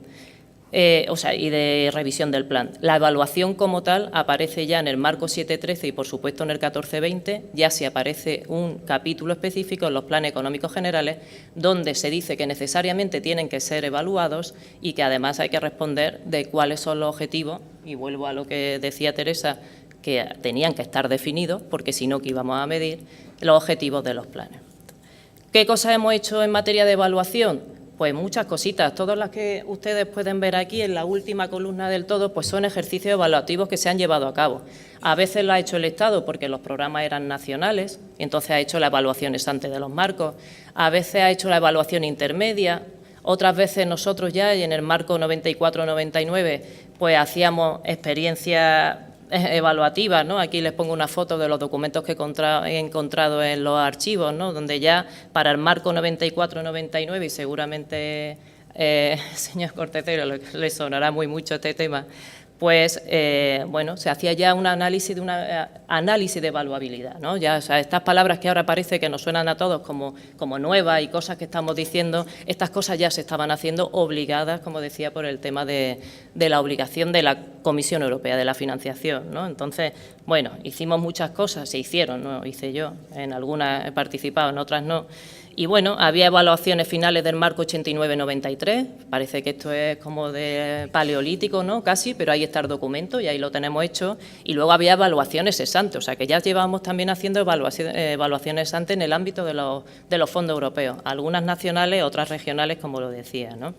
¿Cuál es, 2 minutos, Luis, cómo se articula en el 1420? Bueno, como decía antes, ahora es cuando la Comisión entiende que ya sabemos todo lo anterior y ahora viene el más, y el más es evaluar. ¿Y qué nos pide? Bueno, nos pide que demostremos los avances y logros de la política de cohesión, de la política regional que se financia con los fondos europeos. Le puedo decir que en el comité que tenemos al efecto para discutir estas cosas de qué vamos a conseguir, cómo lo hacemos, que es un comité de evaluación, todavía no hemos llegado al acuerdo de qué significa un avance y un logro, porque realmente no somos capaces luego de decir exactamente qué es lo que quiere la comisión que digamos. Aquí les dejo el artículo 54 del reglamento, donde establece que efectivamente tenemos que ver nada más y nada menos que la eficacia, la eficiencia, el impacto, los procedimientos para recabar los datos, poner expertos internos, externos, en fin. Todo eso que aparece recogido, una vez que parece que ya sabíamos lo otro, pues nos está costando bastante llevar a tierra, porque nada más que traducir lo que quieren conseguir con la propia reglamentación nos cuesta nuestras discusiones.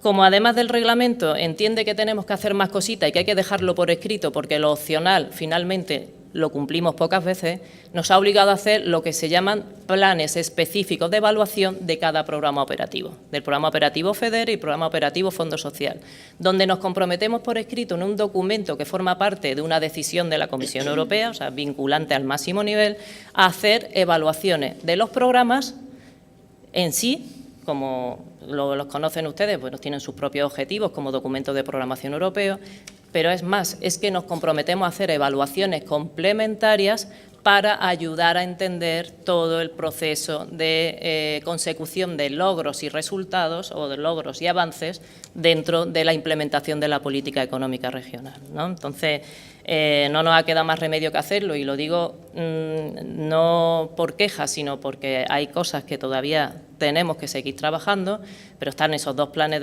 específicos de evaluación donde, bueno, tenemos muchos compromisos.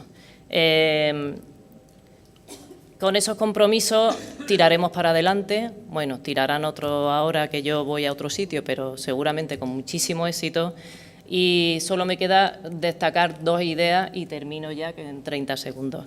La Comisión Europea ha plantado la semilla, efectivamente, ha plantado la semilla de evaluación, sin duda, con la ayuda, con el impulso del área de evaluación de políticas públicas, esto se extiende mucho más, está fácil. Éramos los fondos un poquito aislados ahí en un sitio más o menos escondido, con más o menos visibilidad, pero que no lográbamos, es verdad, encauzar todo con toda esta fuerza el proceso evaluativo. El peso de la actividad evaluadora ha ido variando, como les he contado. Ahora la tenemos en su máxima expresión. No sé si vamos a ser capaces de conseguir eso, porque yo también discuto, y lo discuto con el Grupo de Evaluación de Políticas Públicas. Ojo con las grandes palabras de impacto, de este tipo de cosas, que hay cosas que se pueden hacer más, otras menos, otras mejor y otras menos mejor. Y bueno, pero en todo caso, sí es verdad que el papel de la Unión Europea, de la Comisión Europea, ha sido un papel importante, que ha jugado una gran baza, y entendemos que, bueno, que de alguna manera ha contribuido a crear esto que ahora estamos aquí todos presentes compartiendo, que es la evaluación de las políticas públicas. Gracias.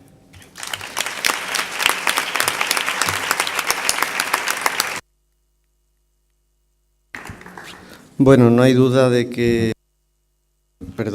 todo lo que estamos viviendo ahora, o por lo menos buena parte de lo que estamos viviendo ahora, viene determinado, como bien lo han dicho tanto Curro como, en este caso, Adolfina, por una política europea común. Lo que se pueda conseguir, bueno, si hubiera seguido Adolfina, ya veis, yo creo que se puede conseguir todo. Ahora veremos a ver.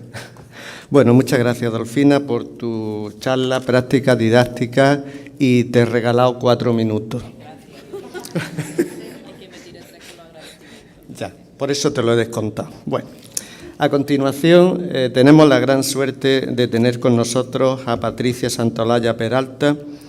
Es, como yo, licenciada en Medicina, en este caso por la Universidad Autónoma de Madrid, especialista en Medicina Familiar y Comunitaria y máster en Salud Pública por la misma universidad. En el ámbito investigador ha trabajado en prestigiosas agencias como la Agencia de Evaluación de Tecnologías Sanitarias y en el Instituto de Salud Carlos III, colaborando con diversos programas europeos de formación en epidemiología, de intervención. Ha realizado estancias tanto trabajando como de investigación en centros británicos y norteamericanos, entre ellos el CDC de Atlanta en Estados Unidos. Como veis, tiene una gran proyección internacional y ha trabajado también como consultora técnica y o evaluadora para la Organización Mundial de la Salud y la Organización Panamericana de la Salud en muy numerosos y muy diversos países, como ejemplo Chad, Rumanía, Serbia, Islandia, Haití, Paraguay, El Salvador. En España ha trabajado también en la delegación del Gobierno, trabajando en relación con el Plan Nacional sobre Drogas, la Estrategia Nacional sobre Adicciones. También en el ámbito docente ha desarrollado diversos programas académicos y cursos profesionales de grado y posgrado. Es autora de numerosos artículos en revistas científicas nacionales e internacionales y ha presentado ponencias y comunicaciones en múltiples congresos y foros, entre ellos, y por supuesto, doy las gracias por estar aquí en el nuestro. Desde mayo de 2018 trabaja como consejera técnica en la División de Evaluación de Políticas para el Desarrollo y Gestión del Conocimiento de la Dirección General de Política de Desarrollo Sostenible en el Ministerio de Asuntos Exteriores, Unión Europea y Cooperación. Perdonad que haya leído porque si no esto no me sale. Y en su ponencia nos va a hablar del papel de la política de evaluación de la cooperación española como modelo que sirva para la institucionalización y la inclusión en otras administraciones públicas, tanto del propio país como en otras administraciones de otros países. Gracias, Patricia, y cuando quieras. Muchas gracias, Luis, por tu amable presentación. Agradecer también al Instituto Andaluz de Administración Pública y a la Consejería de Economía y Hacienda por la invitación. ¿Se me oye? Sí, porque tengo un tono de voz bajo y muy bien. Bueno, el objetivo de esta presentación es dar una breve pincelada de cuál ha sido nuestra experiencia en la institucionalización de la evaluación en lo que serían las políticas de cooperación al desarrollo y cómo efectivamente el contar con una política de evaluación es, digamos, el impulsor y el motor precisamente de la evaluación en la política, pero también quería apuntar algunas dificultades que nos estamos encontrando y plantearlas aquí en este foro también como una de nuestras preocupaciones y una invitación también al debate, ¿no?, de cómo podemos seguir hacia adelante desde los distintos ámbitos que nos dedicamos a la evaluación de políticas públicas. A ver. Vale. Gracias.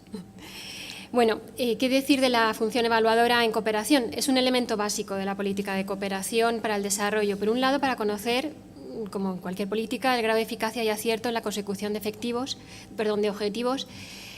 su impacto social y económico, fundamental para poder evolucionar y adaptarse a los cambios de la realidad y de la actividad de cooperación. Es decir, uno de los objetivos básicos es el aprendizaje y la mejora continua, necesario para alimentar la toma de decisiones y, sobre todo, básico como elemento de ejercicio de transparencia sobre la cantidad, el empleo y destino de los recursos utilizados.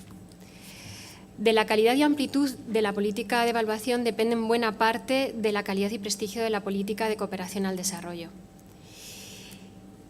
Basándonos en el documento que tiene publicado la Junta de Andalucía sobre evaluación de políticas públicas, donde mencionan que como elementos clave en la institucionalización de una evaluación de políticas públicas es necesario un marco normativo, una regulación de ese sistema de evaluación que esté introducido en la agenda de gobierno, que existan planes anuales, que se cuente con equipos y presupuesto, que nosotros resumiríamos en ese marco organizativo, en esas capacidades y presupuesto y planificación. Creemos también que es necesario pasar por evaluaciones que sean de calidad, de forma que nos lleven a ese uso de las evaluaciones, que al fin y al cabo es el fin último de la evaluación, y que nos permitan dar un seguimiento de esas evaluaciones y una rendición de cuentas, ¿no? Mencionaré al final algunos de los retos que nos estamos encontrando en este sentido. Quería empezar precisamente por ese marco normativo, ¿no? En cooperación al desarrollo nosotros contábamos con la Ley 2398 de 7 de julio de Cooperación Internacional para el Desarrollo a raíz de esta ley se publicó la primera metodología de evaluación en el año 98, que posteriormente se revisó en el 2001. Nos hemos encontrado con un apoyo ya desde la planificación de lo que van a ser las políticas de cooperación que se recogen en los planes directores y en los que en los mismos planes directores se contempla ya la evaluación como un elemento clave. De hecho, a raíz del primer plan director se crea la división de evaluación en el año 2004. En el marco del segundo plan director se establece la primera política de evaluación y el manual de gestión de evaluaciones, que es de hecho el documento más descargado de la página web de la página de Cooperación Española, para que veamos también hasta qué punto a veces esto que parece tan árido realmente es interesante.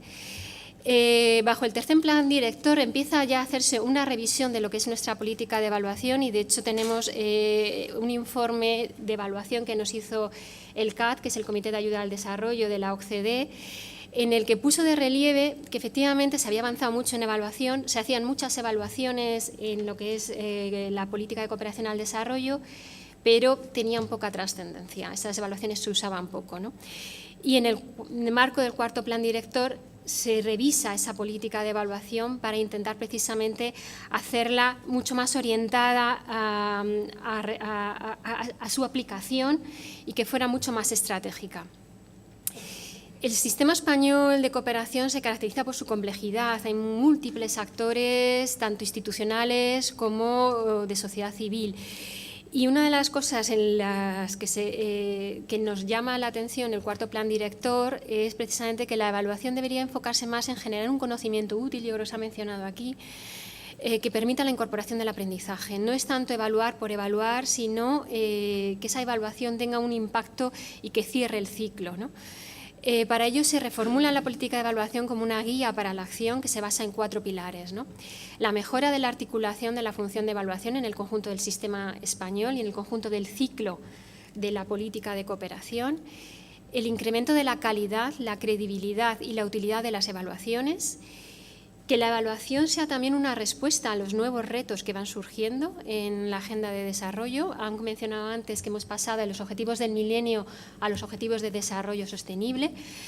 Y por otro lado, y probablemente a veces no se le pone tanto el foco, pero como elemento importante, que sirva de fomento de la transparencia y de una mayor rendición de cuentas.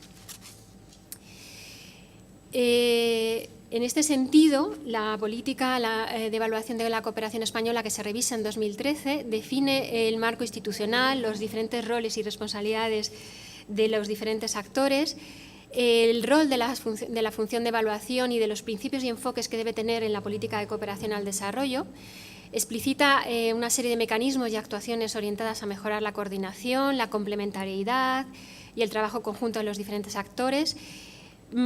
Propone un procedimiento común y criterios generales para priorizar, planificar, desarrollar y reportar las experiencias, porque, como he comentado antes, somos múltiples actores y no tiene sentido que todos estemos evaluando lo mismo o que la información se dé de forma diferente, porque al fin y al cabo hace muy difícil luego la digestión de ese conocimiento y el poder aplicarlo, ¿no? Y eso también pasa por sistemas de control de calidad y seguimiento, es decir, evaluaciones de calidad, evaluaciones en las que realmente se puedan extraer resultados, se puedan extraer aprendizajes y que puedan ponerse en común, ¿no? Y para ello también da unas líneas generales sobre pautas para la difusión de informes y documentos de evaluación relevantes.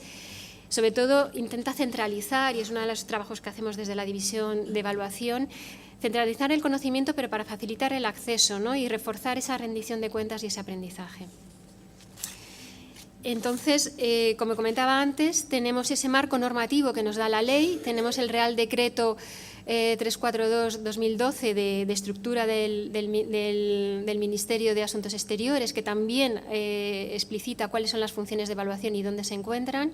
Tenemos como marco de actuación los planes directores, ahora estamos por el 5º Plan Director de la Cooperación Española, la política de evaluación que he mencionado y que además se traduce también en instrucciones, en este caso de la Secretaría General de Cooperación Internacional para el Desarrollo, pero también en diferentes manuales y documentos que traducen y de alguna forma concretan más esta política, en esa distribución de funciones y responsabilidades y sobre todo en los mecanismos de coordinación con los que contamos. Por un lado tenemos mecanismos de coordinación con la cooperación descentralizada, básicamente comunidades autónomas y entidades locales, a través de la Comisión Interterritorial. A ver si... No sé si consigo enfocarlo, que sería aquí la cooperación descentralizada. Al interior del Ministerio de Asuntos Exteriores estamos, por un lado, la división de evaluación y luego, por otro lado, digamos, nuestra agencia operativa en terreno, que es la ECID.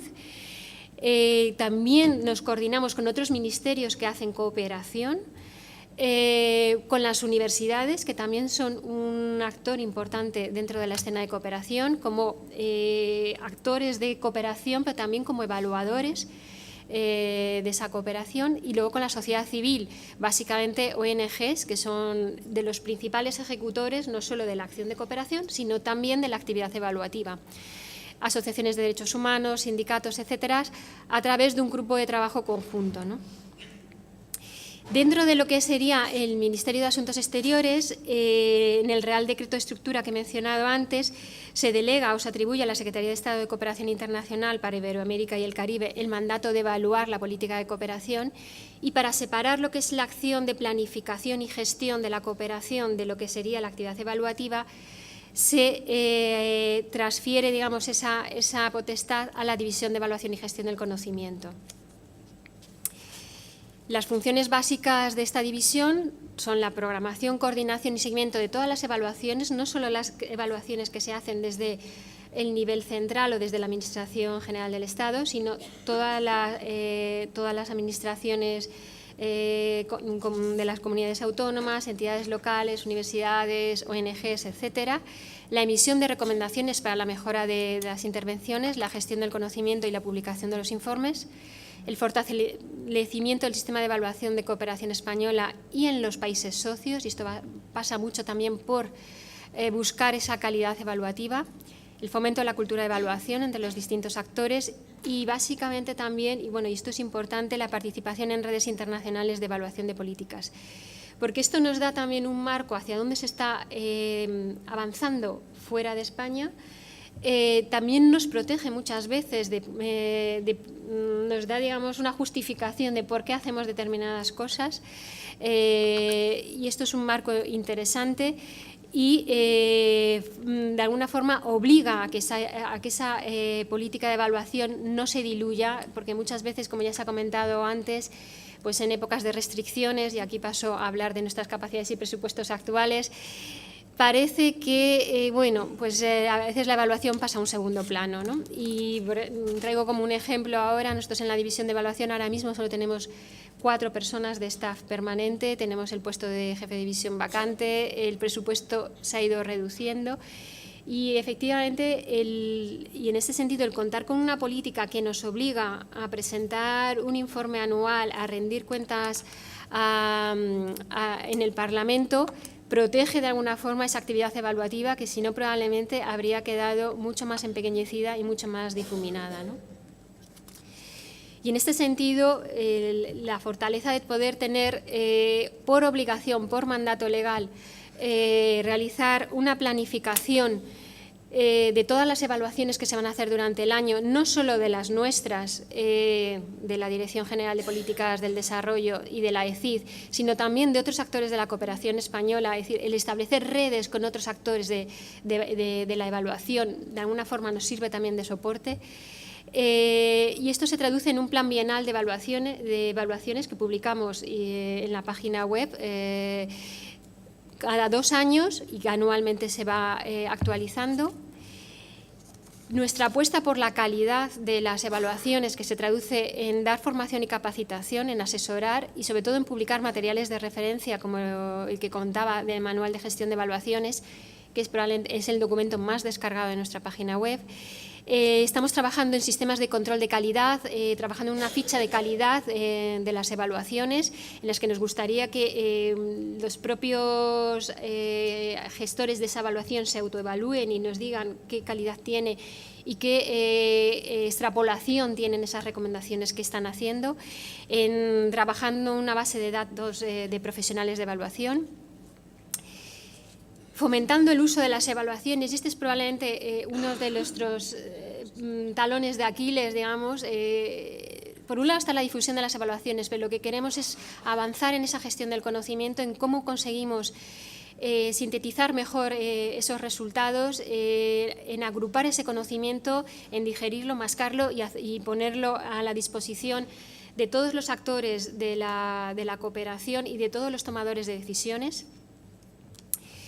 Tenemos también como un elemento básico el seguimiento de la actividad evaluativa, que se traduce en un informe anual de evaluación que debe ser presentado a las Cortes todos los años, es decir, tenemos esta obligación.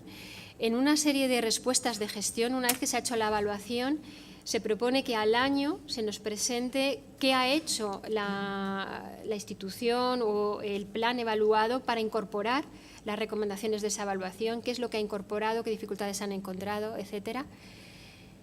Y aquí es donde también incorporamos en este informe anual a otras administraciones. Y quería traer, por ejemplo, en el informe anual de evaluación de 2017, que está a punto de publicarse en nuestra página web, bueno, pues se refleja la actividad que nosotros recogemos, es básicamente actividad de otros. Y en este caso, la cooperación oficial al desarrollo descentralizada es el actor principal en evaluación. Y destacar aquí a la Junta de Andalucía. Andalucía es la comunidad autónoma que más evaluaciones realiza y además que más dinero destina a la evaluación, y es nuestro principal proveedor de información sobre evaluación. Y aquí pongo un ejemplo: para 2017 el 30% del coste total de las evaluaciones corresponde a las evaluaciones de la cooperación descentralizada, y puedo decir que gran parte de esto corresponde a fondos de la Junta de Andalucía. Más detalle lo pueden tener, para quien le interese, en el informe anual de evaluación. ¿Qué retos nos estamos encontrando? Bueno, yo creo que son retos comunes a toda la evaluación de políticas públicas. Por un lado, fortalecer esa cultura de evaluación, ¿no? Es decir, que la evaluación no es algo prescindible, es algo básico. Parece que muchas veces se centra todo en planificar y sacar planes muy bonitos, pero como yo creo que se ha puesto aquí de relieve, la evaluación, y esa evaluación ex ante, es básica en la planificación. Pero nuestra preocupación principal desde nuestra división o desde el ámbito ahora mismo de la cooperación es aumentar el uso de las evaluaciones. Si la evaluación es prescindible es porque no está siendo útil o porque no se está utilizando, ¿no? Y todavía seguimos tomando decisiones que no están basadas en las evidencias no empíricas, sino en las evidencias levantadas en terreno, ¿no? Entonces, tal vez tengamos, es decir, esto que ya nos decía el CAD en 2011, ¿no? Que debemos ir a por evaluaciones más estratégicas. Tiene que estar reflejado en la planificación, tenemos que ajustar mejor los tiempos y los procedimientos para que la información que se extrae de esas evaluaciones esté a tiempo para los tomadores de decisiones, para cuando se vaya a planificar. Tenemos que hacer evaluaciones de mayor calidad, porque probablemente hay algo ahí que también falla. Reforzar esa respuesta de gestión. Una vez que se ha hecho la evaluación, ¿qué pasa con ella, ¿no? Darle ese seguimiento y ver hasta qué punto las recomendaciones que se han dado en esa evaluación se están incorporando.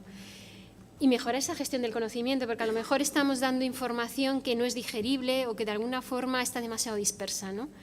Antes de poner ese hincapié en reforzar la difusión.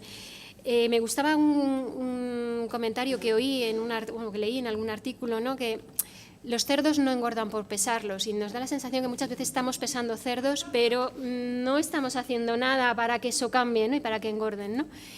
Y bueno, esto, pues sí, nos encontramos con una realidad que muchas veces tenemos esas reglas ahí por encima del nivel del agua, que sí tenemos la evaluación como formalizada, institucionalizada, pero por debajo hay una serie de valores, hay una serie de cultura y creencias en las que todavía no terminamos de creernos a la evaluación como algo realmente básico, como algo realmente útil, ¿no? Y eso es un poco lo que también planteamos, ¿no? Como esta dificultad de ver cómo podríamos avanzar en eso, ¿no? En mejorar esta cultura, ¿no? y esa utilización de las evaluaciones, ¿no? Finalmente, aquí tenemos nuestra página web, aquí está nuestro email, cualquier consulta, creo que está la conferencia ya disponible. En la zona de descarga. Zona de descarga, me dicen, y cualquier consulta ha ido muy rápido. Bueno, pues aquí tenemos nuestro email para lo que quieran. Gracias.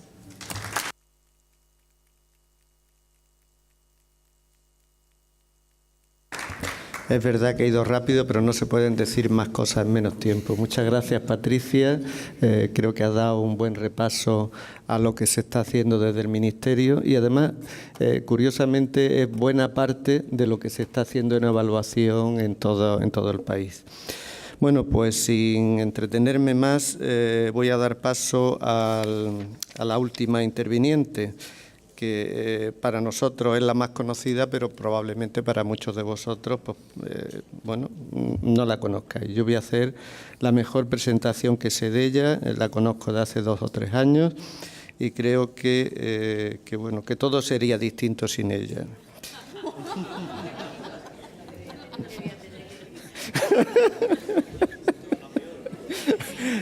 No, eso ya, vamos a ver, Alberto, por Dios. Eso no lo he dicho yo, ni lo voy a decir, ni... Bueno, María del Mar Herrera, que nos acompaña como última interveniente, es pedagoga, doctora en evaluación por la Universidad de Sevilla y desde 2015 responsable del área de evaluación de políticas públicas del Instituto Andaluz de Administración Pública. Especialista en formación, planificación y evaluación, posee una importante experiencia como docente y ha trabajado también como consultora para diversos organismos. Impulsando la evaluación de las políticas públicas, ha llevado a cabo en los últimos años una importante labor como coordinadora del Grupo de Colaboradores en Evaluación de Políticas Públicas del IAP, del que me enorgullezco en pertenecer. En el ámbito profesional y académico es autora y directora de diversos estudios y publicaciones en el ámbito que nos ocupa. Sin más, a continuación nos hablará del estado del proceso de institucionalización de la evaluación de políticas públicas dentro del ámbito de la Junta de Andalucía. Muchas gracias, María del Mar, por acompañarnos. Muchas gracias a ti por quererme tanto. Luego hablamos, Luis. Bueno, buenas tardes a todos y a todas. Muchísimas gracias por estar aquí, por tener el aforo lleno. Estas jornadas se han hecho para que intercambiemos.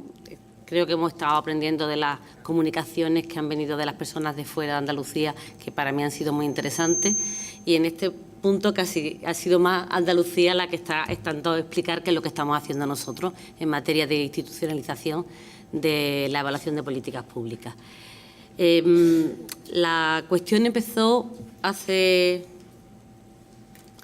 en el verano de 2015, cuando hubo una nueva legislatura que se acaba ya. Todos sabréis que la noticia del día es que tenemos nuevas elecciones el día 2 de diciembre. Bueno, pues se cumple un ciclo justamente hoy de este trabajo que se inició cuando en 2015, en el verano, pues nos llega una nueva competencia al Instituto Andaluz de Administración Pública que incluía el impulso de la evaluación de las políticas públicas, puesto que esta competencia entraba a formar parte de la Consejería entonces de Hacienda y Administración Pública. Y además de llegarnos esta nueva competencia, nos llegó un nuevo director, todo hay que decirlo, porque aunque ellos creen que yo lo llevo todo, es mentira. El que realmente está ahí impulsando el tema es el director, que en este momento no está porque está en una reunión, aunque llegará dentro de un ratito, y que es José María Sánchez Burzón, y que bueno, venía de la experiencia también en salud, que siempre ha sido una consejería puntera en Andalucía en muchas materias, pero también en esta de la evaluación, y que había trabajado en el área de prospectiva, y que bueno, pues venía con la idea clara de que una de las cosas que teníamos que hacer en el impulso era empezar por lo previo. Es decir, tener las mimbres antes de empezar a exigir normativamente las evaluaciones de los planes que estaban aprobados. ¿Por qué? Pues porque, aunque ayer os lo explicó él con unos datos que ya tenemos de realmente cómo era el nivel de calidad de la planificación estratégica, y ya podemos decir en porcentaje dónde están los fallos, en ese momento no los teníamos, pero sí teníamos 30 años de experiencia, casi todos los que estamos aquí en la administración, conocíamos cómo funcionaba la Junta de Andalucía, sabíamos que había planes escritos, pero también sabíamos de sus debilidades, y sabíamos que una de las debilidades, como ya se han dicho aquí a lo largo de los 2 días, pues era la falta de unos objetivos estratégicos que fueran evaluables. A lo mejor no se planteaba un diagnóstico concreto, con lo cual no sabíamos qué situación se quería cambiar. Si no sabemos qué situación se quería cambiar, difícilmente podemos saber si la hemos cambiado o no la hemos cambiado, aparte de otras cuestiones. Bien, pues entonces en ese momento lo que se planteó en la consejería podía haber sido hacer una norma. Vamos a hacer la norma, la ley de evaluación, que era una opción que de hecho se demandó por parte en el Parlamento repetidas veces, el que se hiciera una normativa. Nosotros, yo diría que nos hemos inventado la institucionalización no formal. Y me explico. ¿Qué quiere decir esto? Que efectivamente la ley ayuda, y incluso ahora creemos que estamos en condiciones de poder hacer algo normativo, y de hecho tenemos un borrador en el que justo nos ha cogido el cambio de legislatura y posiblemente no vaya a salir en este momento, y no sé si saldrá con el equipo nuevo de gobierno, evidentemente. No es que nosotros estemos en contra de formalizar estos procesos, pero tampoco estamos a favor de la formalización por delante de la práctica. Y nosotros lo que hemos tomado es la cuestión de vamos a practicar de manera diferente y institucionalicemos la evaluación con la práctica. Ese es nuestro lema, ¿no? Y lo hacemos además partiendo de la realidad que había en la Junta y partiendo de las personas que había en la Junta. Por eso todos estos colaboradores que veis por aquí con estos y algunos que no han venido, pues son gente que son los fans de la evaluación, lo veréis, ¿no? Cómo lo defienden. Son gente que ya estaban en la Junta, que creían en la evaluación, que vienen de campos como la inspección, la auditoría, la salud, bueno, de todo tipo de perfiles profesionales y perfiles y de distintos departamentos, pero que todos ellos estaban interesados en que la administración y en la acción pública fuera mejor y resolviera los problemas de la ciudadanía. porque eso es lo que tenemos que hacer los funcionarios y funcionarias de la Junta. Ayudar a la acción pública, a la acción que dirigen los políticos, a ser efectiva y a que realmente resuelva los problemas o al menos mitigue los problemas, las necesidades y los retos que esta sociedad andaluza quiere. Y como en eso coincidíamos todos, a pesar de que cada uno veníamos de una historia distinta, pues hemos encontrado una batalla donde nos hemos crecido juntos, discutiendo mucho, hablando mucho y hemos dado una serie, lo que yo le llamo los hitos, ¿no?, que os he puesto ahí. Bueno, ¿cuáles son esos hitos? Bueno, pues lo primero fue de carácter interno, a partir de que se nos encarga el que impulsemos este tema, pues bueno, internamente hacemos una pequeña comisión de trabajo con la Dirección General de Planificación, que es otra dirección que no está dentro del IAP, y establecemos la estrategia de impulso de la evaluación de políticas públicas, que está colgada en nuestra web desde hace bastante tiempo. Bueno, esa estrategia de alguna manera nos marca lo que pensamos en ese momento que podía ser bueno y que no era más que plantearnos que teníamos que empezar a crear competencias en las personas que estaban dentro de la Junta para poder hacer evaluaciones y que además debíamos de ayudar a cambiar la cultura de la evaluación, como tantas veces se ha dicho aquí a lo largo de ayer y de hoy, y que además debíamos de tener procedimientos y recursos preparados para poder enfrentar las evaluaciones. Porque si no teníamos esas mimbres, difícilmente podíamos ordenar o legalizar un plan de evaluación que realmente luego no iba a poder ser una evaluación útil, una evaluación que sirviera para mejorar, que era la que nosotros queríamos plantear, no una evaluación de control financiero, porque eso está totalmente fuera de nuestras competencias, no es por ahí por donde nosotros vamos.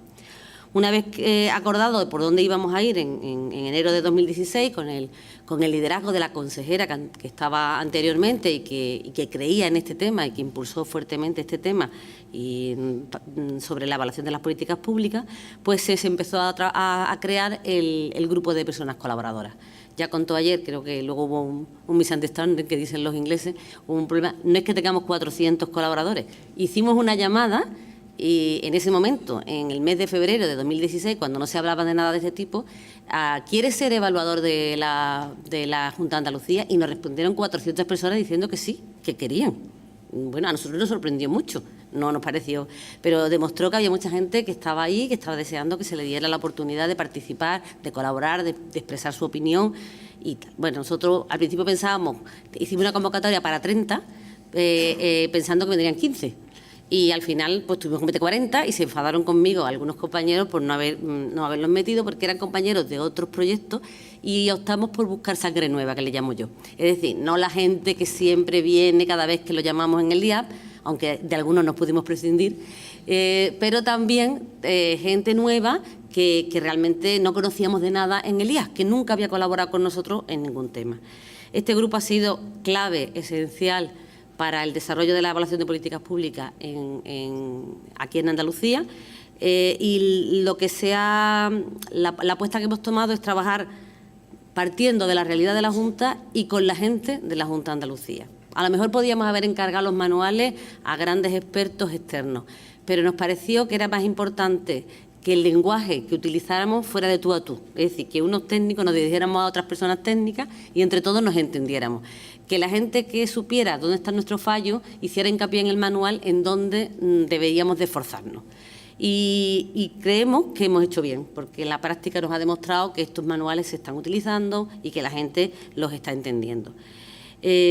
Bueno, pues aparte de tener ese grupo de personas, porque en ese momento estaba yo sola, pues menos mal que había gente que estaba dispuesta a hacer este trabajo voluntariamente sin recibir ningún emolumento económico complementario. Nosotros nada más que le damos palpeditas en la espalda, lo reconocemos mucho, les damos de comer cuando vienen de reunión, si es que podemos, a veces ni eso, y poco más, y a pesar de eso están contentos. O sea que habrá que hacer un análisis de por qué. Habrá que evaluarlo. Y mira que los hago trabajar, ¿eh?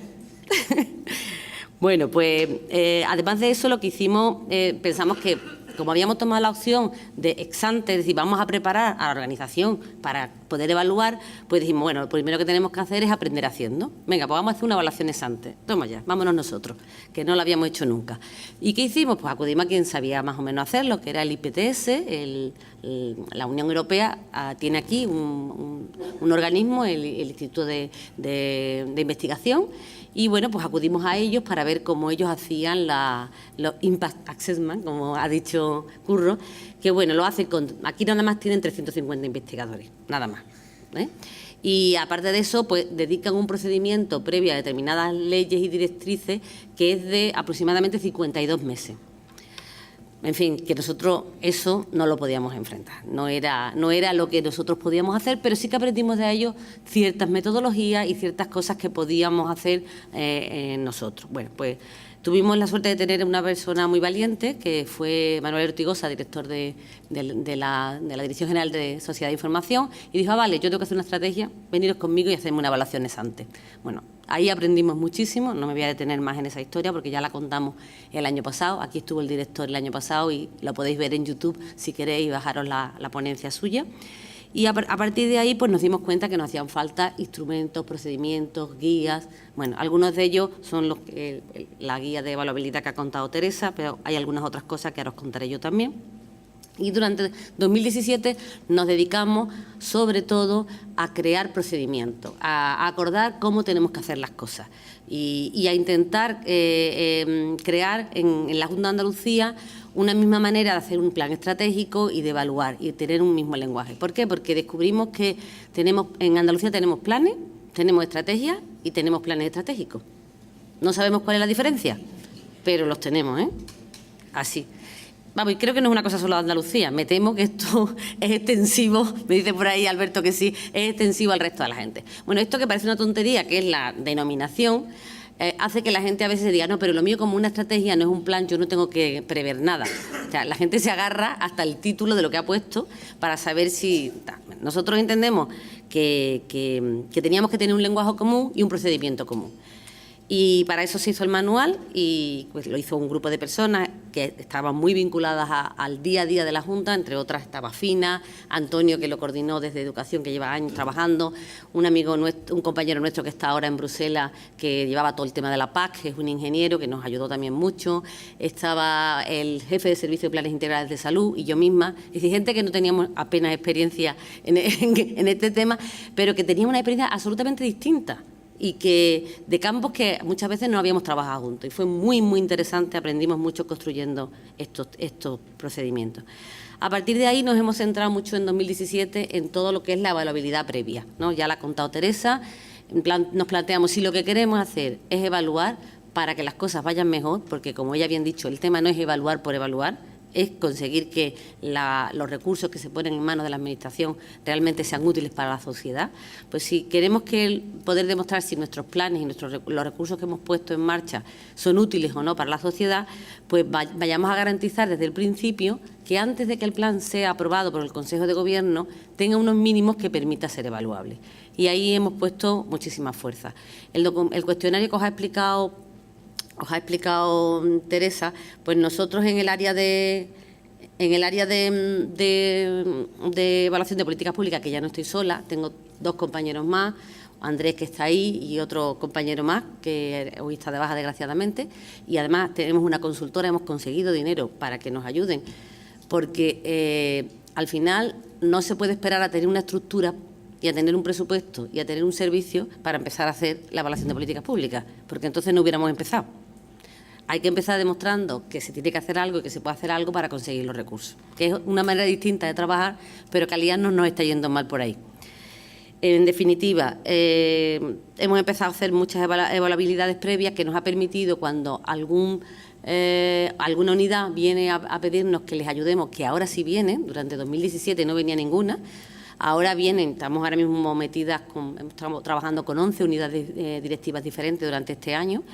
Pues lo primero que hacemos es decirles, vamos a ver cómo estás de evaluabilidad, y nos sirve para orientarles y para ayudarles y para, a partir de ahí, hacerle ver con evidencia cuáles son aquellos aspectos que pueden mejorar. En el 2018 lo que estamos haciendo sobre todo es trabajar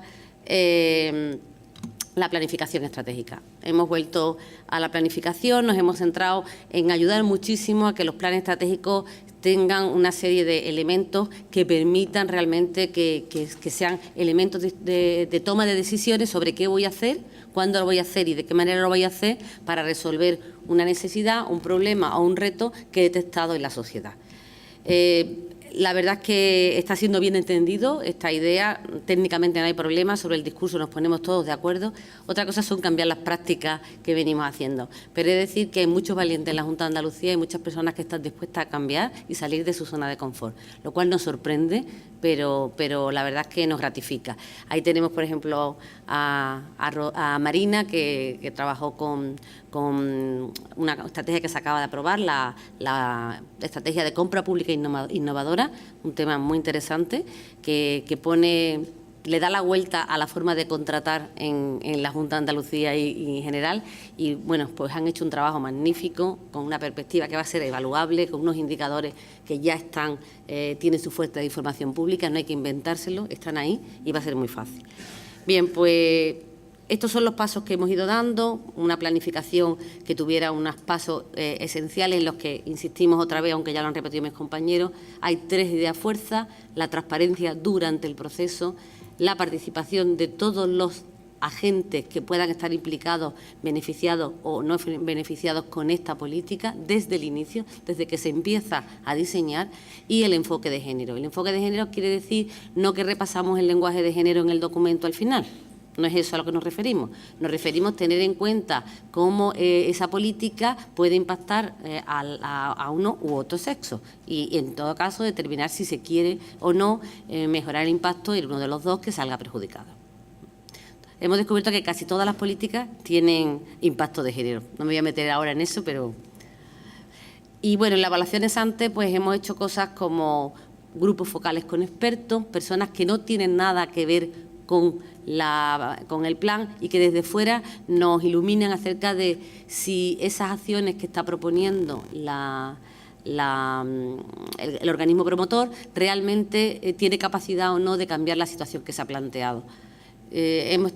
Hacemos también análisis de impacto previo, prospectiva de cómo pueden andar esos indicadores si no se hiciera nada para mejorarlos. Hacemos consultas públicas, es decir, damos un paso más hacia no la audiencia del plan, no lo colgamos en el portal de transparencia y ya está, sino que movilizamos a la gente para que lo vea, para que lo lea y para que responda una serie de preguntas y realmente opine acerca de lo que está pasando. ¿Dónde creo yo que son las 3 claves más importantes que estamos trabajando para que se institucionalice la evaluación de políticas públicas en la Junta de Andalucía? Pues una de las cuestiones claves es la cultura de la evaluación, que la gente no le suene a evaluación igual a control, igual a examen, igual a nota, porque no tiene nada que ver con lo que nosotros estamos haciendo. Nosotros estamos queriendo aprender de la realidad para saber qué lecciones nos puede dar y hacer aquellas cosas que realmente van a funcionar y eliminar las que no están funcionando. Ser lo suficientemente valientes para tener capacidad autocrítica, pensando que al final nos beneficiamos todos. La cultura no solamente se hace haciendo campañas de sensibilización, hay que hacer formación, hay que crear posibilidades de que la gente experimente, de que haga evaluaciones, de corregirle, tener documentos. Todas esas cosas ayudan a crear esa nueva cultura de la evaluación. Por otro lado, pensamos que es muy importante la evaluabilidad previa. Una de las líneas más potentes para poder realmente cambiar la práctica, pensamos que está ahí. Si conseguimos ayudar a la gente desde el principio a que tenga claro el sistema, la gente que lo va a hacer, cuándo, qué va a medir, cómo lo va a medir, luego ya es muy fácil que lo hagan. Y, por último, los recursos humanos preparados. Tener un grupo de personas que en cada consejería sea capaz de asesorar y ayudar a los compañeros acerca de elementos en la planificación y la evaluación, pues va a ayudar mucho a que la gente se sienta cómoda cambiando otra forma, haciendo de otra manera distinta los planes estratégicos. Por eso nosotros, aparte de todas las personas del grupo de evaluadores que se están formando muchísimo desde que empezaron a trabajar con nosotros, pues también tenemos nuestros propios propios recursos en el instituto, y lo que pretendemos, y sería el paso siguiente, el reto que tenemos, es sería muy bueno contar en cada consejería con una unidad de evaluación que realmente fuera esa persona que da igual en qué departamento se trabaje dentro de la consejería, pues está especializada pues en ayudar a asesorar para que esos planes sean evaluables. Y por ahí es donde andamos y esperamos aprender mucho más y hacer mucho más y contarlo el año que viene. Muchas gracias.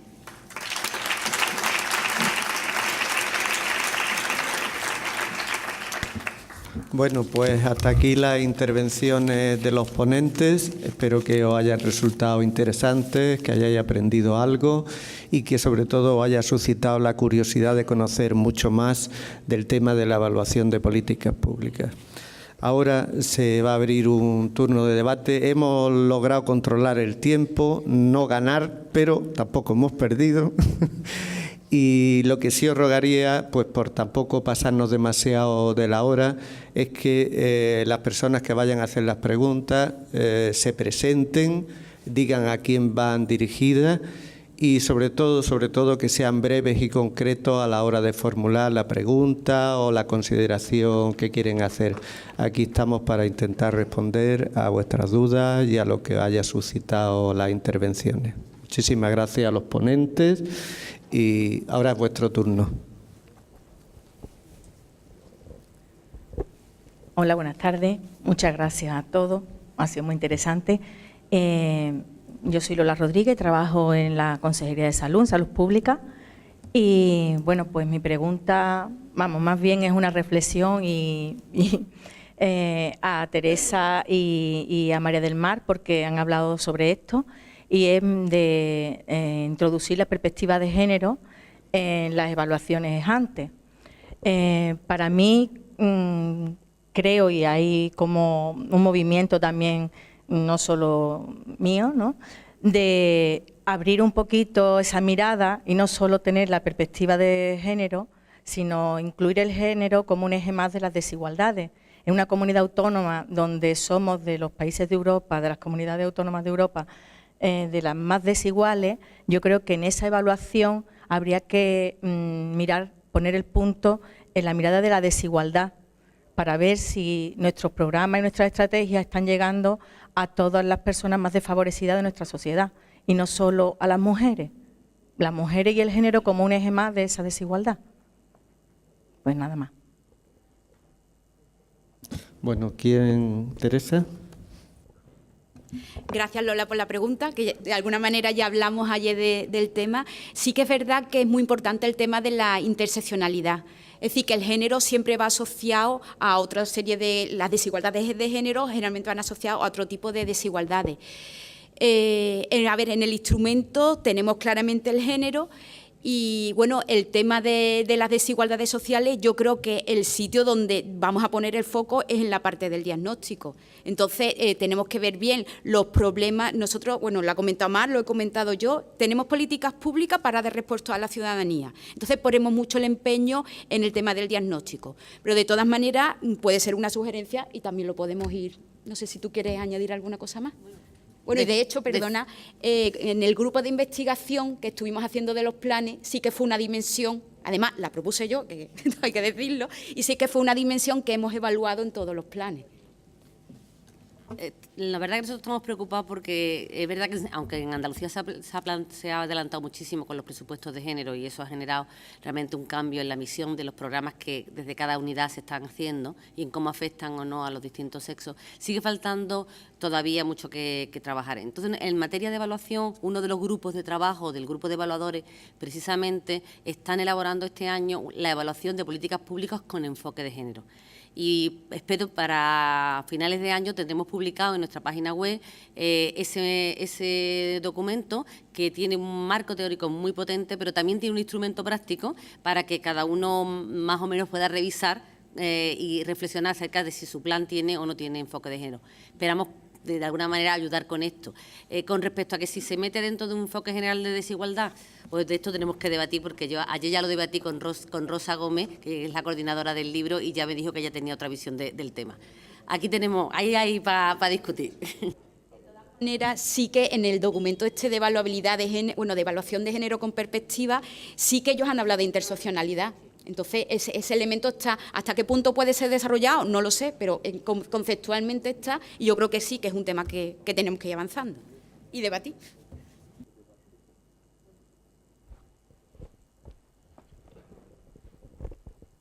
Bueno, yo voy a un poco a abundar en el asunto. El tema de la perspectiva de género es que la mujer no es un colectivo en riesgo de exclusión. Es que cualquier mujer, aunque esté integrada, tenga un trabajo, es objeto de desigualdades. Entonces, esa es la razón por la que la perspectiva, hablamos de enfoque y perspectiva de género de manera integral en todas las esferas, porque, por desgracia, vivimos en una sociedad que todavía las mujeres no somos iguales a los hombres.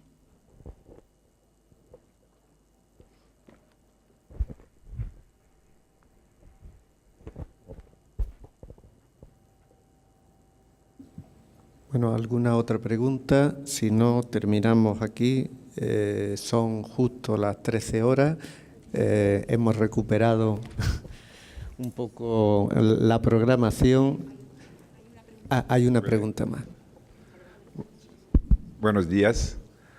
Soy Mohamed, vicepresidente de una región en Marruecos, y estoy aquí con amigos míos parlamentarios y consejeros regionales. El debate fue muy intenso y muy interesante. Agradezco a todo el mundo y tengo dos preguntas muy simples. El primero, si la estrategia o el plan estratégico el plan, han hablado de dos cosas. ¿Cómo se llama? Perdone.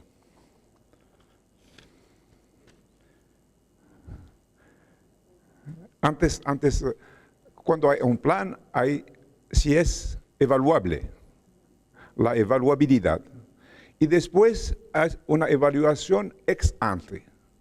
Estas dos etapas deben estar hechas antes de empezar el trabajo. ¿Cuánto tiempo duran? Esta es la pregunta de siempre. ¿Y eso porque nunca vamos a empezar a trabajar. Nosotros políticos tenemos 5 años de mandato. Si debo subir la ex ante, la evaluabilidad, el próximo Consejo Regional va a ocuparse del tema. Y la segunda, para finalizar, para la señora, ha hablado de la cooperación internacional y todos los planes deben subir una evaluación o dependen del presupuesto, de la importancia. Porque tengo un programa con la USAID en Marruecos y quiero saber si voy a ser verificado, controlado o no, para que lo pueda hacer lo que quiero yo. Gracias. A ver, son preguntas que nos preguntamos todas y todos, o sea que todo el mundo dice, bueno, ¿y esto cuánto tiempo? Efectivamente. A ver, nosotros, nuestra práctica hasta ahora, nos estamos dedicando más de 8 meses, entre 6 y 8 meses al trabajo que estamos haciendo. Y no lo hacemos después de que el plan esté ya hecho. Nosotros trabajamos con el organismo que está haciendo el plan y a la vez que ellos están elaborando el plan, nosotros lo que hacemos es aportar una serie de técnicas y de momentos en la que intentamos que recojan más opiniones de otras personas, que tengan en cuenta los datos que ya existen, que añadan visiones de expertos externos que tienen objetividad para poder opinar sobre si ese plan es viable o no. Es decir, vamos acompañando a la unidad que está haciendo el plan, intentando que la visión se amplíe y que ya desde el principio vaya contando con una serie de elementos que vayan garantizando que sea evaluable. Por ejemplo, si empezamos con ellos de la mano al principio del todo, por ejemplo, ahora estamos ayudando a la Consejería de Economía, Hacienda y Administración Pública a elaborar el plan de igualdad de las mujeres y hombres de la Junta de Andalucía, pues desde el principio lo que hacemos es proponerle una serie de técnicas que permitan tener una visión de cómo es esa realidad lo más completa posible, para que al final lleguen a un diagnóstico que sea claro y que nos centremos en qué aspectos de la desigualdad de las mujeres y los hombres vamos a trabajar. Porque lo que no podemos es trabajar todo. A veces los documentos que hemos tenido hasta ahora en los planes estratégicos han sido libros blancos o desideratum o grandes, o vamos a solventar el problema del empleo. Pero lo que hay que hacer es, y del problema del empleo, ¿a cuánto me comprometo yo a solventar en 4 años. Esa es la diferencia, ¿no? Entonces, lo hacemos ex ante. ¿Qué supone? ¿Unos meses más? Depende de cuando nos llamen, y me explico. Como ya explicó ayer José María, el director, la gente en la Junta está tardando unos 2 años o más en hacer un plan. Y nosotros contamos el tiempo desde que en Boja hay un acuerdo de gobierno mandatando a un determinado organismo a que haga un plan, ¿vale? Desde esa fecha hasta que se manda el plan al Consejo de Gobierno hay una media de 2 años y pico. ¿Qué ocurre? Que cuando nos llaman a nosotros faltan 3 meses y ahora quieren hacerlo todo muy bien en muy poco tiempo. Si faltan 3 meses, nosotros no trabajamos, porque tampoco podemos hacer milagros, ¿no? Si la gente está dispuesta a dedicarle 6 o 8 meses a un trabajo conjunto, lo hacemos y lo hacemos bien. Hay gente como la gente de Compra Pública Innovadora que lo consiguió de abril a julio, en 4 meses. Todo depende del esfuerzo que el organismo promotor ponga y de los recursos humanos que ponga a disposición del tema. Lo de los meses es muy relativa, depende del tiempo que tú le vayas a dedicar al tema, ¿no? Y sí, había una pregunta. Sí, muchas gracias por la pregunta. En general, todos los proyectos y programas de cooperación deberían ser evaluados.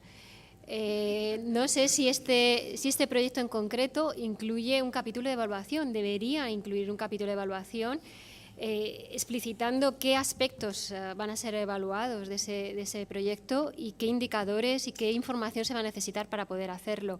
Y además llevar un presupuesto asociado a esa evaluación. Normalmente la ECID, cuando trabaja con muchos de estos proyectos, trabajamos con ONGs y por ley están obligados a hacer la evaluación, es decir, que contemplarían esa evaluación. La evaluación no debe verse también como un examen, es simplemente de este proyecto saber realmente qué impacto va a tener, qué resultados voy a tener para poder seguir avanzando en esa dirección. No hay que verlo como un examen, porque esa no es la finalidad. Gracias. Bueno, pues si no hay ninguna pregunta más, dejamos el turno de intervención a Alberto Ortiz de Zárate.